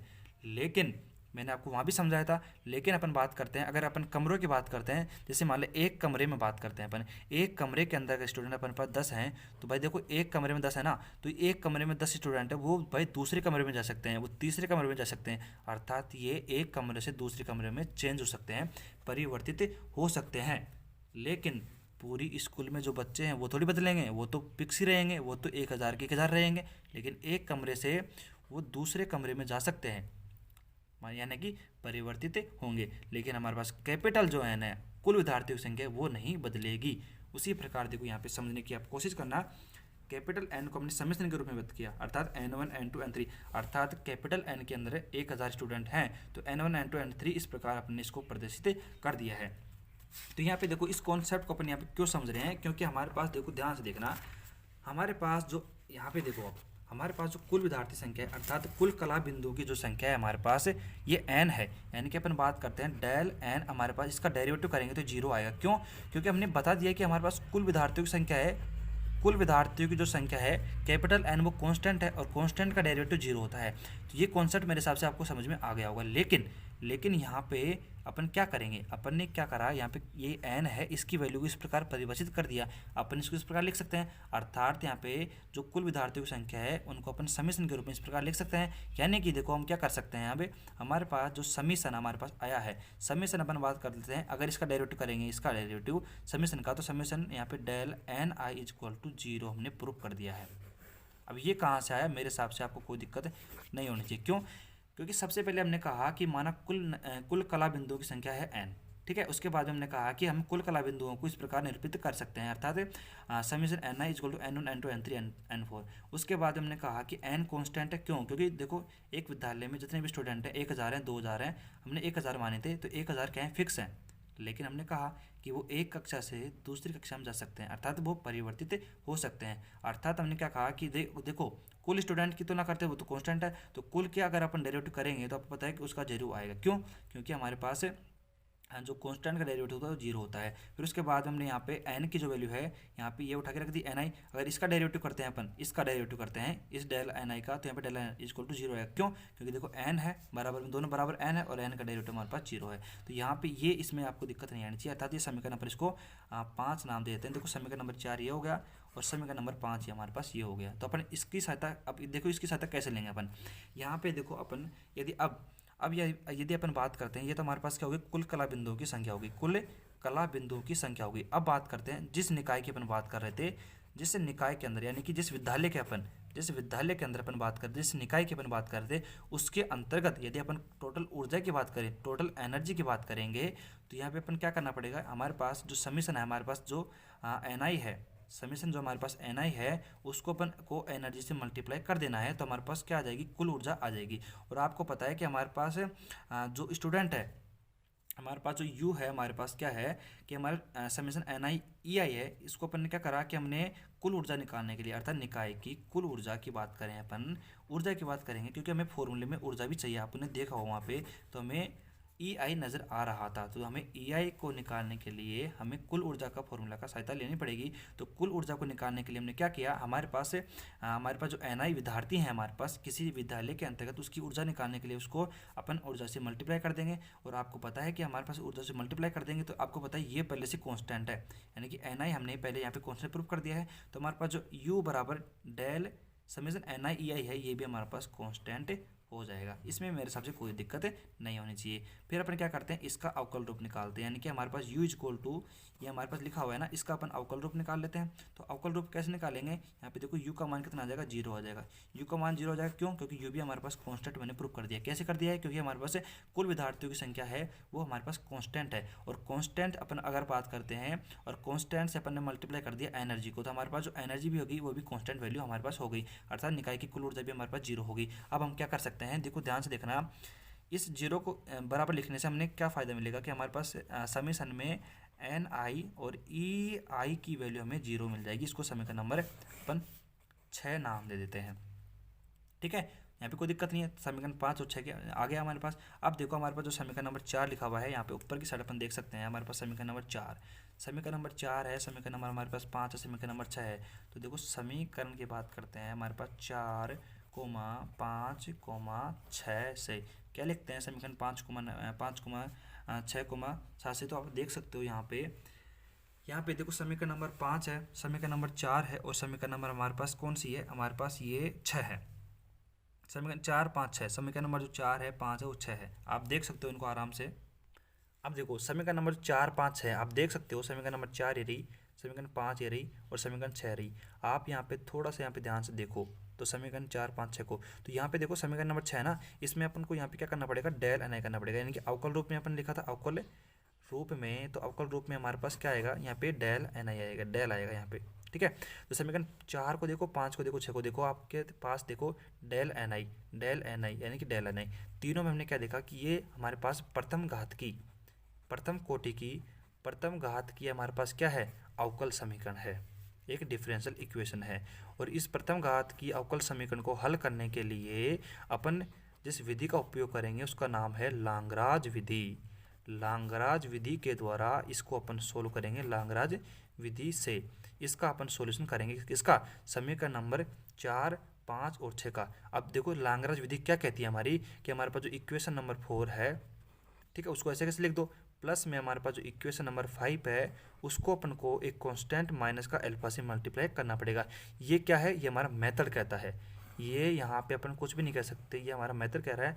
इक्वेशन नंबर 4 है, इक्वेशन नंबर 5 है, इक्वेशन नंबर 4 को तो ऐसे कैसे रख दो, और प्लस में इक्वेशन नंबर जो हमारे पास 5 है उसको माइनस अल्फा से मल्टीप्लाई करके जोड़ दो, और प्लस में हमारे पास इक्वेशन नंबर जो 6 है उसको माइनस का बीटा से मल्टीप्लाई करके तीनों को आपस में जोड़ दो। तो करते हैं, आ जाओ। हमारे पास जो इक्वेशन नंबर 4, 5, 6 है उनको जोड़ देते हैं अपन आराम से। तो यहाँ पे देखो क्या वैल्यू मिलती है हमें, हमारे पास देखो समीशन, ठीक है, समीकरण नंबर 4 से मैं लिखता हूँ, आपको थोड़ा बहुत याद भी होगा। तो हमारे पास देखो ध्यान से देख सकते हो, हमारे पास क्या है, लॉग में हमारे पास क्या था, जी आई प्लस में एन आई, जी आई प्लस में एन आई अपॉन में बात करते हैं एन आई, और यहाँ पे क्या था, बाहर की तरफ हम बात करते हैं, हमारे पास था डेल एन आई।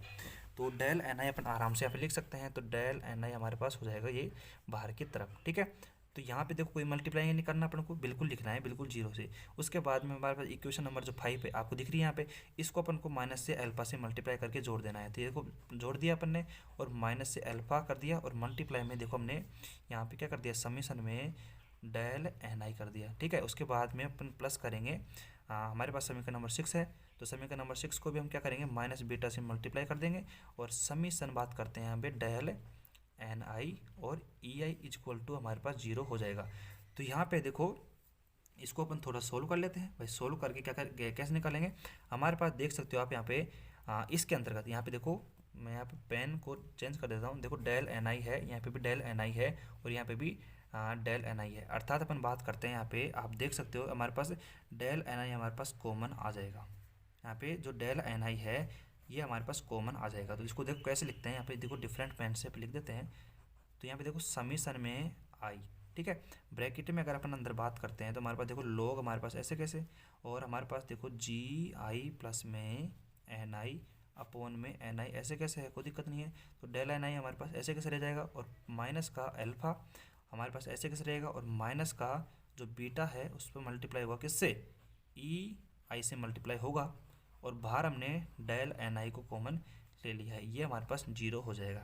ठीक है, बराबर में 0 है। हमने क्या किया, हमने बराबर 0 क्यों किया है, क्योंकि हमने अवकल रूप निकाला था, और अवकल रूप वो 0 बराबर होता है। ठीक है, तो हमने समीकरण 4, 5 के साथ ऐसी ये वैल्यू निकाली है यहाँ पे, ये देखो आप आराम से देख सकते हो।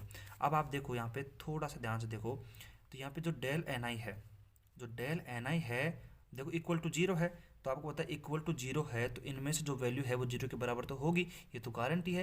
लेकिन कौन सी होगी और कौन सी नहीं होगी उसके बारे में अपन बात करते हैं। तो यहाँ पे देखो डेल एन आई है वो बराबर 0 नहीं हो सकते हैं। क्यों, क्योंकि हमारे पास जो कला बिंदु है वो स्वतंत्र है। हमारे पास जो स्टूडेंट हैं वो स्वतंत्र हैं कि वो एक कक्षा से दूसरी कक्षा में जा सकते हैं, यानी कि वो उनको अपन कहीं भी रोक टोक नहीं सकते। वहीं पे अब उनको अपन कहीं भी रोक टोक नहीं सकते कि आप यहाँ पे क्यों जा रहे हो, कैसे जा रहे हो, यानी कि अपन स्टूडेंट की संख्या को चेंज कर सकते हैं। अर्थात हमारे पास जो डेल एन आई है उसको अपन 0 के बराबर नहीं कर सकते, यानी कि नहीं कर सकते। अर्थात हमारे पास जो यहाँ पे डेल एन आई है वो स्वतंत्र है। स्वतंत्र है क्योंकि स्टूडेंट है वो अपनी एक कक्षा से दूसरे कक्षा में अपन उसको भेज सकते हैं स्वतंत्र, यानी कि अपन इसकी जो संख्या है डेल एन आई है उसको अपन चेंज नहीं कर सकते हैं, ये स्वतंत्र वैल्यू है, यानी कि इसको अपन चेंज नहीं कर सकते, यानी कि इसको अपन 0 के बराबर नहीं कर सकते हैं। तो अब हमारे पास बचा क्या, हमारे पास बचा है ये देखो लॉग, अब ये अंदर जो बचा है, अंदर साइड में जो बचा है उसको अपन 0 के बराबर कर देते हैं। तो यहाँ पे देखो अपन आगे करते हैं अब इसको सोल्व। अब देखो थोड़ा सा पेशेंस रखना, डेरिवेशन थोड़ा बड़ा हो चुका है लेकिन थोड़ा सा देखो ध्यान से समझना। अब अपन पहुंच चुके हैं, बस इसके एंड में आ चुके हैं। अब हमारे पास आपने क्या कहा था कि हमारे पास जो डेल एन आई है इसकी वैल्यू नेगेटिव मतलब बराबर 0 नहीं होगी। तो किसके बराबर 0 होगी, हमारे पास जो अंदर बची हुई संख्या थी यानी कि लॉग हमारे पास क्या है जी आई प्लस में हमारे पास एन आई है, अपॉन में हमारे पास क्या है एन आई, अपॉन में एन आई है माइनस का जो एल्फा है माइनस का बीटा ई आई है इक्वल टू 0, ये हमारे पास 0 होगा। ठीक है, इसको 0 के बराबर कर दिया अपन ने, इसको अपन सॉल्यूशन करते हैं। अब देखो हमारे पास देखो लॉग आ गया और जी आई प्लस में हमारे पास एन आई अपॉन में क्या आ गया एन आई, और इज इक्वल टू बात करते हैं अल्फा प्लस में बीटा एप्सिलॉन आई, एप्सिलॉन नहीं ये ई आई है भाई, देखो ये एनर्जी है, यहाँ पे ई आई है एनर्जी है। ठीक है, अब देखो यहाँ पे क्या करते हैं अपन थोड़ा सा सोल्व करते हैं इसको, और सोल्व करते हैं तो आपको पता है कि हमारे पास यदि लॉग उठाएंगे अपन तो आपको पता है कि जी आई प्लस में जो एन आई है हमारे पास कितना आ जाएगा इज इक्वल टू बात करते हैं ई की पावर में कितना आ जाएगा हमारे पास एल्फा प्लस में बीटा ई आई आ जाएगा। ठीक है, उसके बाद में थोड़ा सोल्व करेंगे आगे तो हमारे पास क्या आ जाएगा देखो जी आई अपॉन में कितना आ जाएगा एन आई, हमारे पास जी आई अपॉन में n I is equal to कैसे आएगा देखो ध्यान देखना, हमारे पास देखो ये एन आई है ना इसका पर्सनल डिवाइड कर देंगे अपन, देखो एन आई अपन में आ जाएगा और यहाँ पे प्लस का 1 आ जाएगा। ठीक है, यहाँ पे देखो एन आई का डिवाइड किया इससे तो ये आ गया और इससे क्या तो 1 आ गया, इज इक्वल टू पे बात करते हैं यहाँ पे ई की पावर अल्फा प्लस में बीटा ई और आई है हमारे पास। ठीक है, उसके बाद में देखो अपन बात करते हैं यहाँ पे जी आई अपॉन में कितना है एन आई, और यहाँ पे इज इक्वल टू बात करते हैं तो ई की पावर अल्फा प्लस में बीटा यहाँ पे ई है और हमारे पास आई है और माइनस का हमारे पास ये 1 है। तो यहाँ पे आप देख सकते हो कि हमारे पास जो वैल्यू आ गई है थोड़ा बहुत आपको अंदाज़ा लग गया होगा कि हम बिल्कुल करीब हैं, बिल्कुल थोड़ा बहुत ही करीब हैं यार।